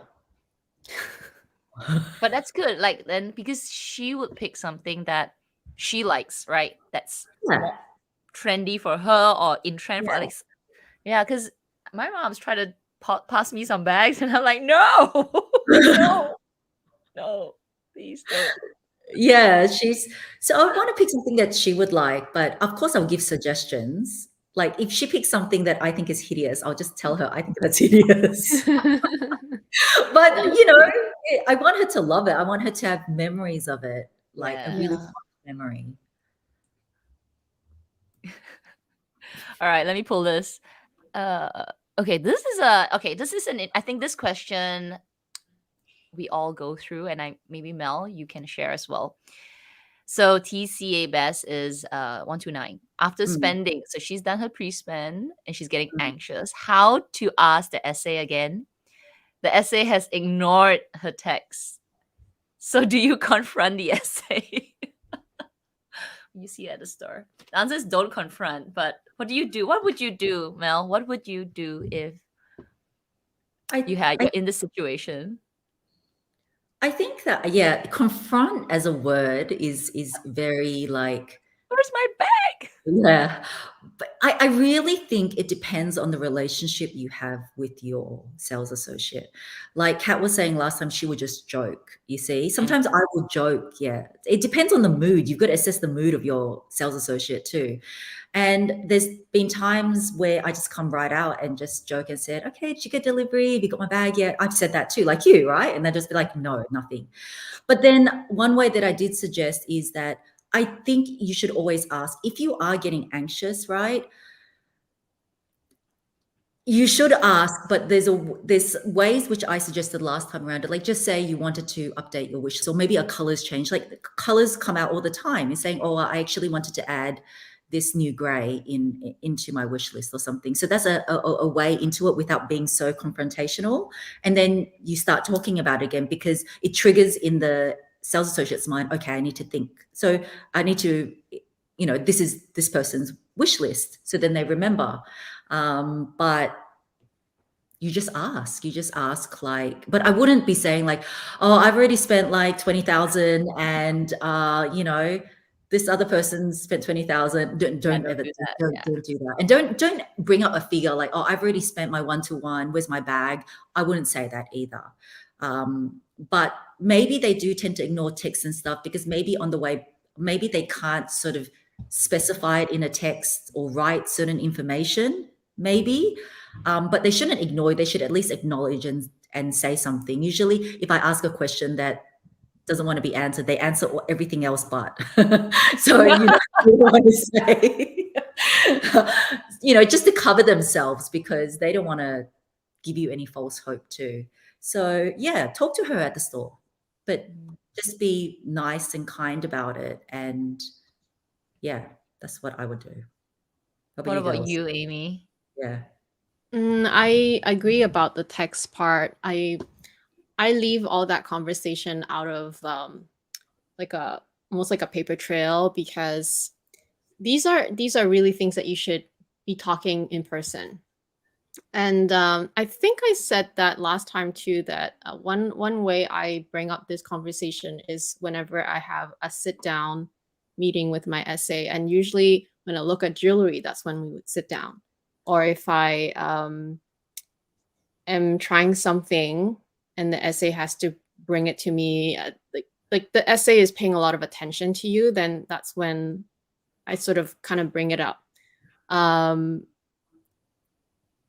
Getting anxious. I know how that feels. I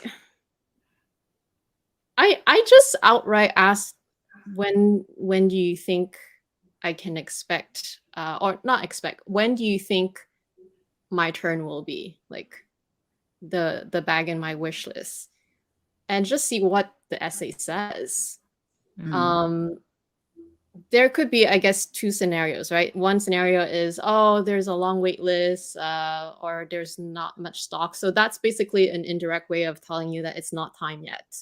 It's not your turn yet. Or maybe they just really don't have anything. Mm. But sometimes the essay will give you, oh, I think very soon we're going to receive some shipments. So that's when I asked about my non-quota bags, the picotin. I sort of brought it up at one point because I was, I just wanted at least some leather good. I was buying everything else except any leather goods because there's just never any leather goods available to me. And so I kind of just brought it up, and he's like, oh, I got it noted. I know what you want, and I see that there are a few coming, so I'll let you know when it happens. So at least you have an idea that some are coming. Right. Yeah. But yeah, it's so hard because it's so easy to compare to other people's journeys. Even myself, like I know a couple of people here in Vancouver, and even some of my subscribers would tell me they're like how they already got something and whatnot. It's so easy. At the same time, it's hard because I feel like what you do, like your let's say your pattern, your how often you go in, what you buy, how much you buy, all that becomes a pattern that your essay is expecting you of to do. So yeah, you just have to have the patience. I really feel like they are looking to see people like their brand genuinely. And when you show any desperation, signs of desperations, that's when they can see it, and that's when maybe they will either like it or not like it. Like depends on how your relationship is with your essay as well. Yeah. I feel like I'm doing okay because I'm still getting beautiful things, and even the non-quota bag that I got is like, I cannot ask for a better non-quota bag. Black, touch, the size that I wanted. Like, I feel like my essay is looking out for me, and it's just a matter of whenever what I asked for arrives. Yeah. I'm just gonna add to this, like, yeah, totally agree with Mel and Amy. For me, I think once you start getting anxious, for your own mental health, don't text anymore, because Right. texting is, I think when we text, right, we WhatsApp people, we text people, we tend to be like, give me an answer now, especially we see the double ticks and all of that. So you sort of, out of social expectations, you expect them to reply you, but honestly they're not bound to you to reply you. So if it's making you uncomfortable, making you stressed, like, why never reply me, read my message, everything like that, I would say stop texting and make an appointment to see your essay and have the conversation in store. Conversation, not confrontation, conversation. And just say, hey, I've been waiting. And I think that is more, when you do face to face, it's more pleasant. And when with text, you tend to be more, I don't know, maybe it comes out Misunderstanding. differently. Yeah, it just comes out differently. Yeah. Where's my bag or something like that. Yeah. Whereas maybe if you say it in person, it's like, just where's my bag? It sounds totally different. So yeah, I'd say. But in Melbourne, we don't text. Everything's email. Oh, There's no text. I was gonna add to this. So I had a for some reason, the time that I went to buy the new fall winter ready to wear, I had a pretty long conversation with my essay, and he was Yeah. pretty chatty that day, and he told me that Hermes is changing some things around, and this is like corporate level, maybe Right. not corporate level, but like staff level meeting, but it's like a meeting that they had with all the staff, and they're gonna start changing certain things, even ways of communicating with customers. I was like, oh, why is he telling me this? Because at the moment, I'm still texting with my essay, but apparently they're gonna start removing that, and it's all global. It's gonna be all of Hermes, because even texting, because it's so fast, right? Like you almost expect a response right away whenever you text someone. They don't want that, because that doesn't correspond to the image of how Hermes works. They want clients to come into the store and have the experience of shopping, of Right. spending time there, of like, going through things that they want. Basically, they want things to be slower, and they need clients to be patient. They need clients they only want the clients that are loyal to the brand, yes, but that are also patient. And hence, even the fact, like the texting, communicating by text, is not representative of their image. And that's something that will be phased out, apparently.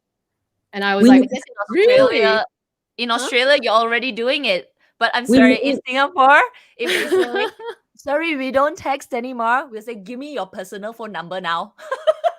Well, that's the thing. I was, when I told Kat that, Kat was like, yeah, it's not going to happen. But it's going to be interesting to see if it will happen. Because if it does happen and it's global, maybe at different Find a level way of around it. implementation throughout the world. But the fact that they had a meeting just about that, I think it says a lot.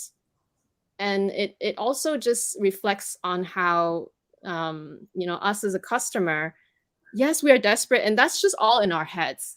Because to the essay and to the stores, they can't go faster than they are already. Like that's how much they have, or that's how often they can offer. I don't know,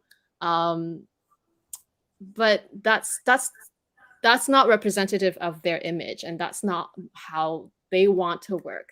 They want to work at their own pace, and clients have to be that way too. Yeah. So it was a very interesting conversation, to say the But we least. never, just for Australia, well, as long as I've been shopping, they don't give out the numbers. It was always through email.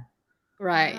It's always been like that. Well, in Melbourne, I can't speak of other, like Sydney or Brisbane or whatever, but I want to ask, how do you, so you just email like your essay, like, and then you say, I'll make an appointment? Is that how you do it? yeah. Ooh. Or sometimes, like, if I'm just happen to be there, I'll just pop in. Yeah. If there's no, if there's a line, then I won't bother. But if there's no line, I might just like quickly just go in and say hi. Yeah, I really don't know how they're going to implement just email in Singapore, because my essay shared with me that now it's going to get even harder to get an appointment. Like if you don't have an appointment, you have to line up, right? And if you're sending an email like, oh, can I get an appointment? And your essay doesn't reply to you, I don't know. Anyway, we'll see. I don't think it'll happen in Singapore, just saying. No. Your essay will still reply to you, but the replies through email won't happen instantly. It'll just be like a day later or 2 days later. But even with text, with my current essay, he never replies right away anyway. Sometimes I've waited up to 4 days to receive a reply. So I think email will just be like that, but just with email, not with text, right? With emails, I don't think they get the notifications all the time like you would with the text, right? So they have to actually sit down and go through emails to go through each client's request, which actually would mean that is a bad way of communicating what you want through email. It's better to just use the email to make the appointment and come in to buy items instead of listing a list of items and pictures and things like that. Because who is gonna read a 10-page email or even a 2-page email when every customer is going to do that, right? Yeah. So I feel like Mm. even with the email, it's just basically to say that, oh, what's your free time next week, for example, and then you set up one, and you just come in and you do all the transaction and all the shopping while you're there in person. Yeah, I have to say, I don't really talk much on emails. Like, when are you working, or what days are you going to be in, and that's kind of it. And then Right. I just sort of do that. But it just varies, because I'm sure there's some of the Hermes essays that give numbers out, but some of them don't. I don't know what the system is, but I feel like in Melbourne most of them don't. But I'm sure some of the VVIPs, they do get, even if it's not their work mail, but maybe they do give them the personal. I don't know. So Sure. yeah. I'm sure. Interesting. Thank you for the question. So yeah, don't confront your essay. Just go and have a chat. Oh, let's have a chat. All right, I'm gonna pull one from here. Then Amy, you pull one from the chat. I think we've got quite a few questions. Okay, Sure. let me pull this one. I think this is sort of answered, right? From Missy. Yeah, I think so. How do you look after it? You know, so we don't really do much on it. Just You keep don't do it. much. Just make sure you do stuff it. Like, if you don't want to use an organizer, just make sure you, stuff the bag properly. Otherwise, it can lose its shape. So we have a couple questions from Be Real. Do you think spending online count towards pre-spend, considering you can get more things online now? And also, do you think Dior and LV, they make it too easy, I guess, easier to shop online, except Hermes, you don't have to have a relationship. Yeah. Okay. Anyway, let's go back to the first question, which is, do you think online spending counts as pre-spend? They can see everything you've bought online. They can see that, but they still prefer you to buy from the store. I think it also depends on each individual store whether they want to count that, but it's still, they can see what you've spent. I don't know how each store works, whether they count that or not, but I mean, it should count, but it doesn't always count. Like, it depends. Like, because I know it's much easier to get stuff online, but because, like, for example, right, I wanted a pair of shoes, and then my store manager actually just said, just buy it online. Yeah, my essay says that to me sometimes. Yeah, online. I'm like, okay.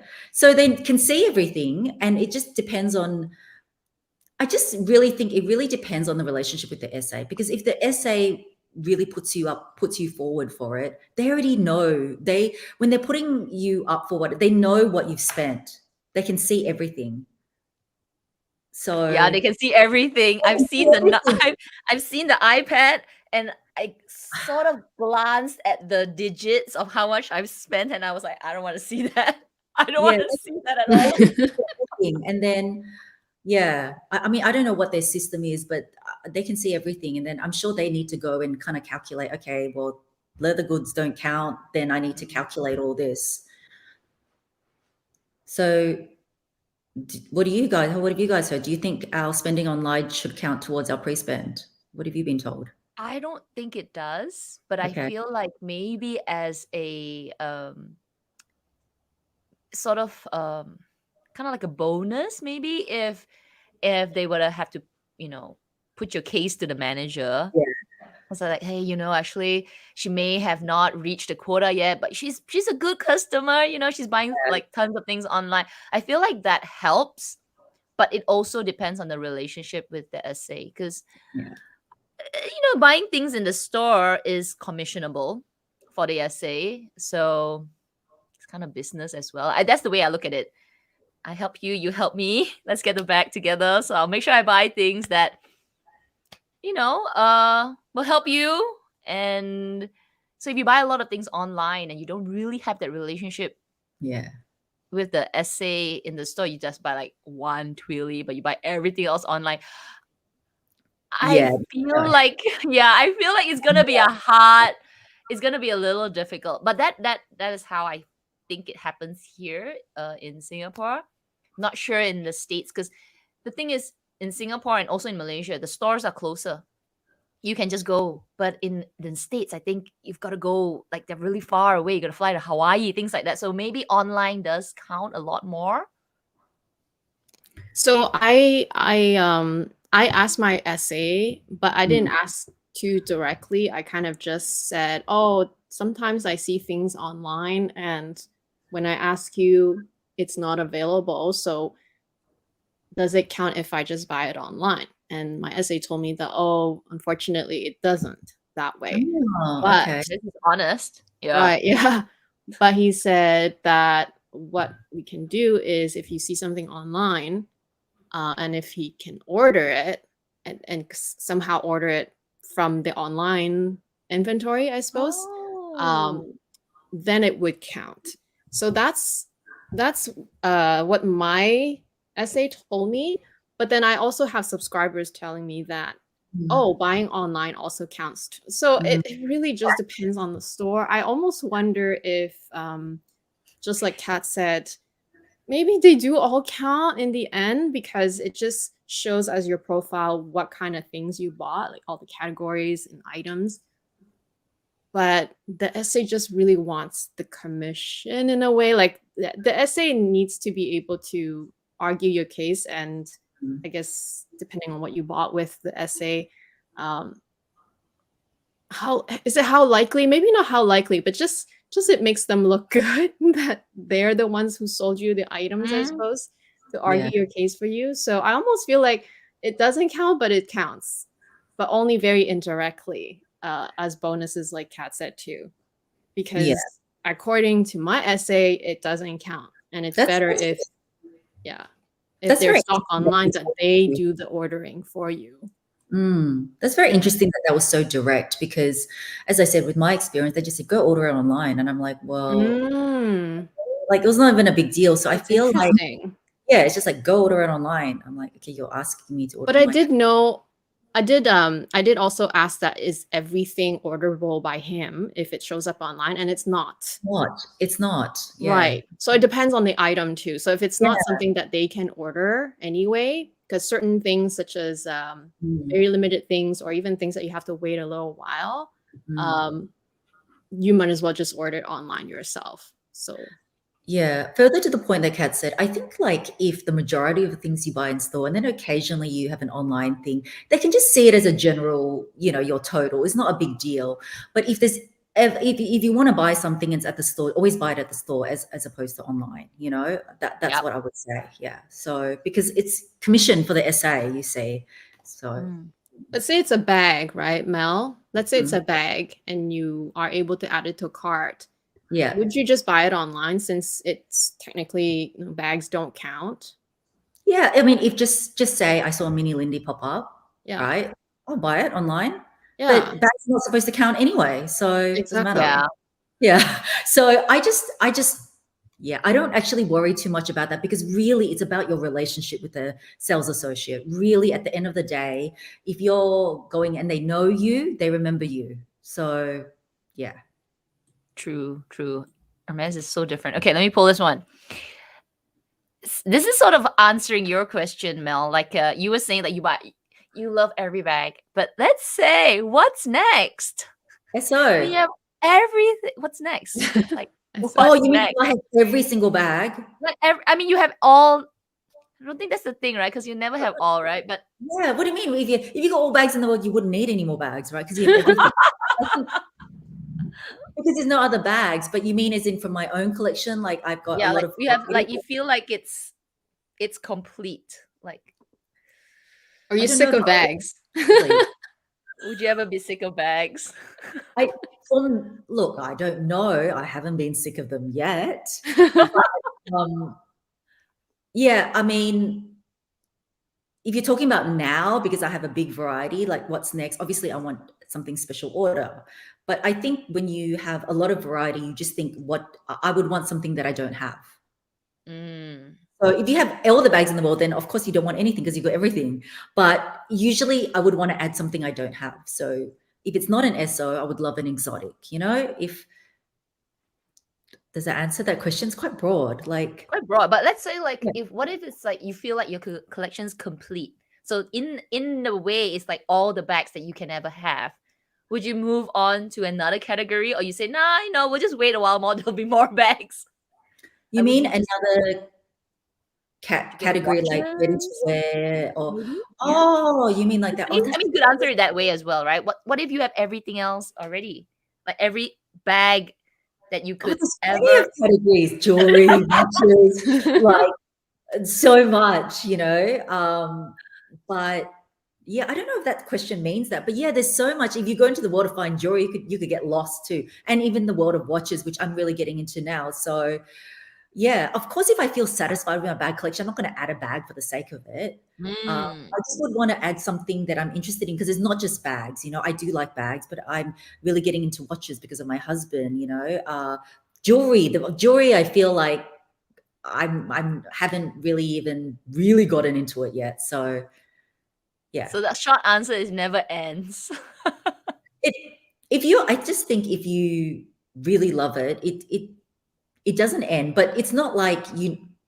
That's why I said I don't know if I can ever say it will be complete, because I always like different things and new things coming out. So it's something that I think that I didn't want. Something might come out and I'm like, oh no, okay, I like it. I don't know until it comes out, right? True. That's Yeah. true. Good one.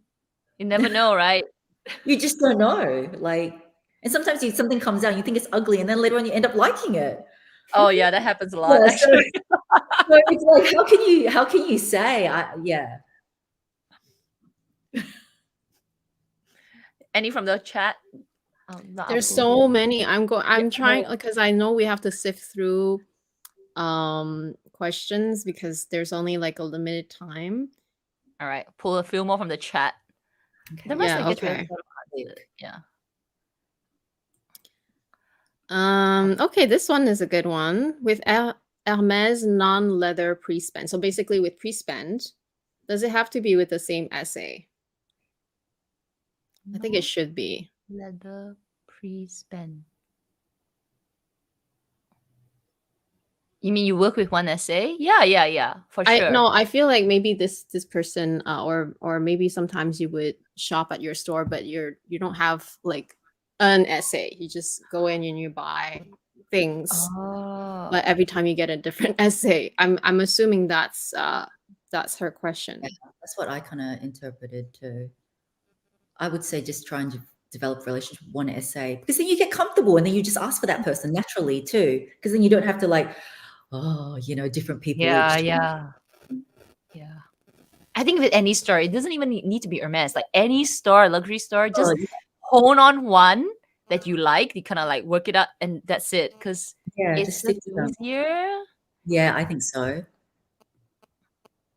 Let me pull this one. I agree. I feel like maybe you just started off shopping here and there and you didn't have an essay initially.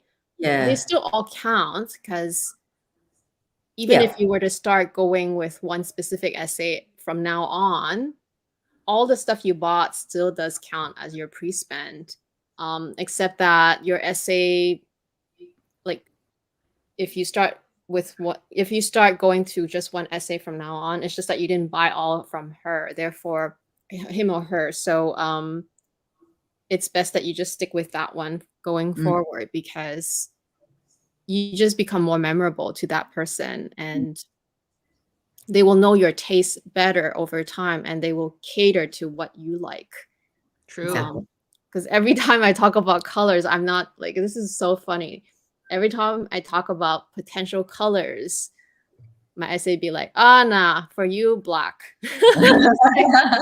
Already knows me so well. Yeah. Always black. So that's the advantage that you get with having one essay. True. Okay, we have about 10 minutes. So why don't we take, I think, another maybe 3 or 4 questions. I'll pull one more. Last one from the IG. We have like quite a few, but oh well. The simple life of a rose. Any Hermes items to recommend for newbies? Okay. The thing is that it also say for me, I always think you buy what you think you'll use the most. Just because, like, for one person, it's like, okay, usually it's always good just say if you want to try something out, you can start off with a small leather good, right? Because to test out the leather. So, I mean, personally, I like the Bastia, but not everyone likes the Bastia. Some people like the Calvi. But then if you're not even that type of person, some people just go straight away and buy, like they know they love coffee and then they just go and buy a mug, because they love that. So for newbies, it's like start off with something that you will use, whether that be, in the homewares, whether that be a small leather good, then that's what I say. There's no specific item where I'm like, what would I recommend? Because I just recommend something that you love that you will use. Good advice. Because I think we can get really caught up in what's popular. Yeah. So when I started, I was like, oh, Hermes click clacks are popular, so I should get that. But I ended up not using it, and I sold them all. Like, what a waste of money and time, right? So if I had to turn back time and I start again, I think I would have got a couple of mugs. Like that would have been a great thing to start, or maybe a few earrings. Like I know it's more expensive, but if if know it's you popular, wear it. don't buy those damn click clacks because you never used it in the end. Mm. I would have gotten so much more use out of things that, like you said, you'll use and you appreciate. Yeah. And I mean, just generally speaking, if you want to know for a newbie, like my first one was a scarf, but then I like scarves. And so I really appreciate, like with the scarves, people don't realize that it takes almost 2 years from conception to the end with screen printings and a lot of work. So actually for the price, it's really, really worth it. The designs and it takes a long time. So a silk scarf is very iconic. So I think if you do like scarves, that's a great piece as well. It just generally speaking. So I think when I read this question, the impression that it gives me is also like, I feel like sometimes as a newbie, you just don't know what to buy and where to start. I think that's also sort of how I read this question, because I'll be honest, like, yes, I know what most people buy just from watching YouTube. You mentioned click clacks, scarves and things like that. But sometimes you just don't even know where to start and what to buy is best. And sometimes you don't even know if you love scarves until you buy it and then you started wearing them, or you can hang them. I think that's where I when I read that question, I thought maybe she just wants suggestions as to like more things for a new person to buy. What do you think of their makeups? Because this is what Nat's asking. Have you tried their face cosmetics? Their foundation, tinted foundation. You have the lipsticks, right? Don't you have some of the lips? Yeah. But not the foundation. I don't have the foundation, and I don't. Yeah, I don't have the nails at all. Just the lippies. I only have tried the lippies. Oh, and the blush. I can talk on this. So foundation, please don't get it. It's just don't. Yeah, I mean the current iteration of their foundation. I love makeup, so I can tell you I tried it. It's very highly fragranced. So when you put it in your skin, you're like, it's like maybe a bit too. There are some makeup foundations that are very strong, and Hermes, unfortunately for foundation, it is a little heavy. I've never tried. That's such unfortunate because actually the foundation itself is nice, but the smell is like wow. Unless you can take it, unless you enjoy that, I can take a little bit of it, but I feel like I'm spraying perfume on my face, which is not what I like. Yeah, me too. If it's too scented, I don't like it either. So yeah. The powder, I think the powder might be okay to buy, except that it's I think you could get a better one from NARS or something else. It's the same, except that it's the packaging and just the brand. So I think you maybe wait out a little bit because the brand for makeup is so new. I think they are experimenting with stuff, right? And they're trying to also balance between coming out with products that are planet friendly, because you can see their packaging is not good, right? In our eyes, because we're so used to heavier packaging with magnets, packaging with all of this, but actually they are really bad for the environment. So their packaging is very, very planet friendly. It's all recyclable. There are no magnets. Magnets are actually not recyclable. Little things like that. You got to really understand where they're coming from. to make the packaging underwhelming. So yeah, Yeah. but anyway, product wise, yeah, don't get the foundation. But I agree with Mel and Kat. I think if you want to start somewhere, buy the lippies. Yeah, maybe the lips I are don't okay. like scented either. I don't wear anything fragrance, but even with the fragrance on their lipstick, it kind of just wears off and you just forget about it. But the formula and the color especially, I Colors are really nice. love. Yeah, I like the Packaging is lippies. worth I it. like The the lippies, lippies. So really yeah, nice, really nice. yeah, The packaging is just nice, and then Yeah. the color is like wow. yeah. Yeah. From Maria, what do you think is not worth buying at The Hermes? foundation.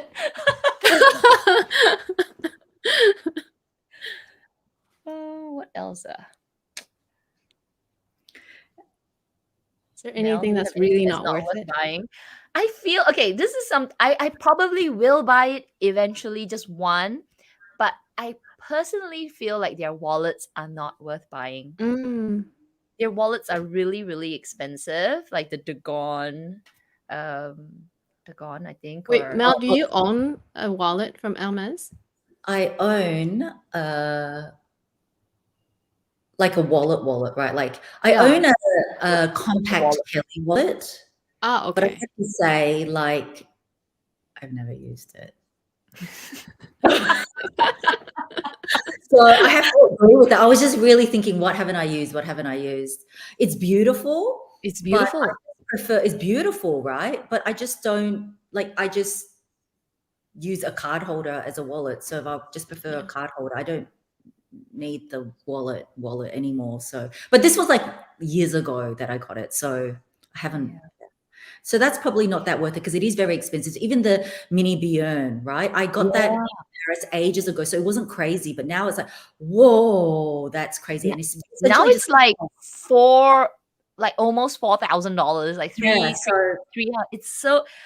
yeah. I mean, if you want just that one special one, fine. But if you think of it, it's really not worth it. Some of the bigger wallets are like 5,000. Like what? Yeah. That's a lot of money for a wallet. It's like just a wallet. So I feel But like the thing that is that it depends too, because you say people really love wallets and you use it every day. yeah, then that's you true. yeah, Yeah, you my know, you perspective. can, My perspective. yeah, it just really depends. Whereas for us, we can interchange our small leather goods so much, so it's not as worth it. But True. this question also is what's not worth it is something that you just won't use as well. I know it's very broad as well, but what we think, like I might say, I mean, I love their tableware and everything, but people are like so expensive. Like, what would you just there's no point. Like, that's not worth it to some people. I totally get it. So what's not worth it to you is different to me. So I think maybe that question is like tableware. If you ask me that like 10 years ago, I'll be like, no, not worth it. But now it's like, I like a mug. I like a mug. I like a vase. yeah, so you know, of course they've got novelty things that are so expensive that's not really worth it. You know, I don't know if their furniture is really worth it, but then again, that's so expensive. So I mean, there's big categories like that, but yeah, it really depends. But from my own thing, yeah, the smaller wallets. Well, yeah, I agree with you, Kat, on that.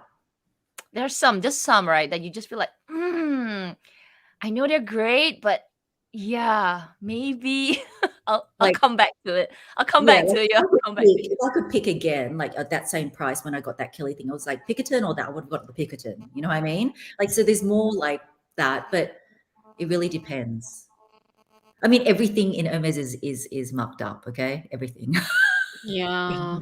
everything is. So yeah. But I guess of all the things that you bought, is there Yeah. anything that you really regret buying, perhaps, that you should not have bought, except for those wallets?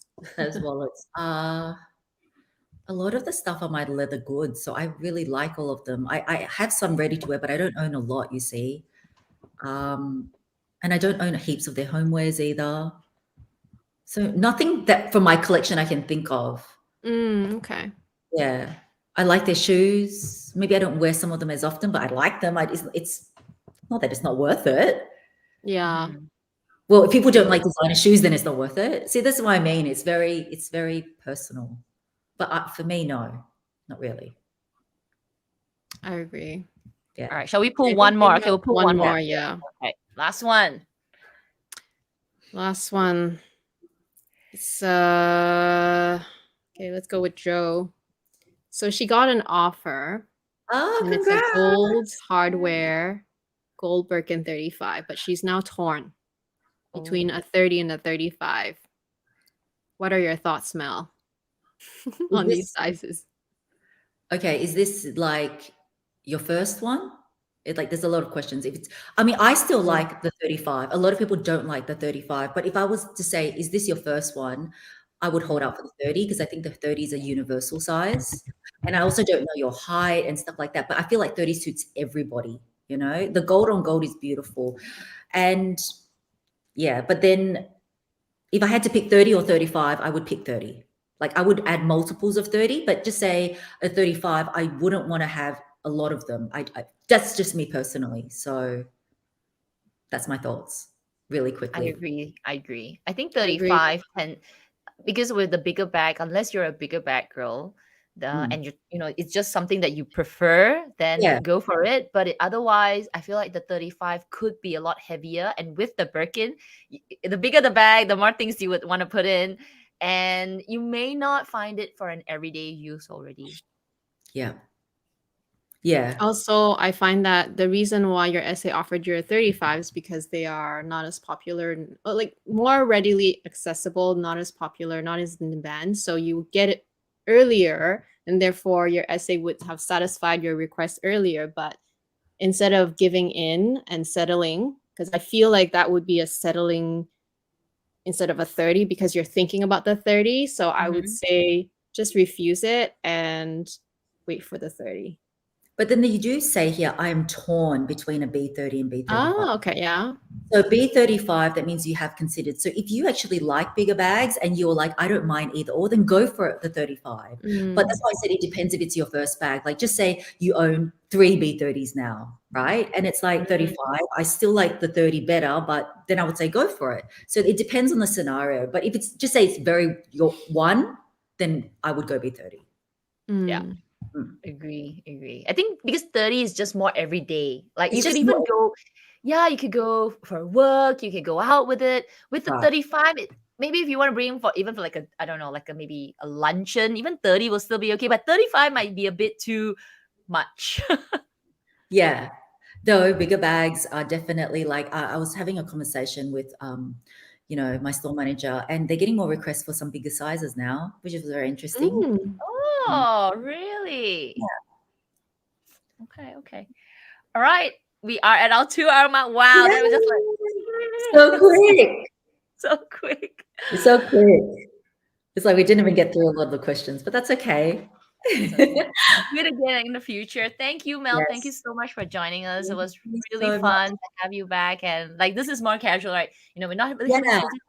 going through. And I think we got more questions. I think the last time when we had you here, we didn't get to as many because Right. so many questions, and we were talking on the topic first. So yeah, thank you for joining us. Thank you everyone We for hope you having get your SO. Yeah, we hope you get your SO. Like everyone, put it out for Mel, please. You know, into the universe. Mel and her SO. That would be an hopefully epic video. And Amy as well. Hope you get your Birkin very soon too. Yeah, me too. I'm sure it's coming. I'm sure it's coming. Yeah, it's coming. I have a clue that is coming. And Kat, if I ever come to Singapore, don't worry, we will. I want to come. Let's, you know. I'm supposed to go. I'm supposed to go to Melbourne. Melbourne. I'm supposed to go to Melbourne sometime this year to visit my friend. So when that happens, I will let you know. Me. Yeah, I will tell you. It was called Dale as well. Well, no, Dale's in Brisbane actually. yeah, She she's in was Brisbane. down Yeah. here Oh, that's right. for to watch a musical, so that's why we caught up really briefly. All right. Okay, then. Thank you All again. right, Thanks, thank everyone. We will see you. you again. Bye. Bye. Bye.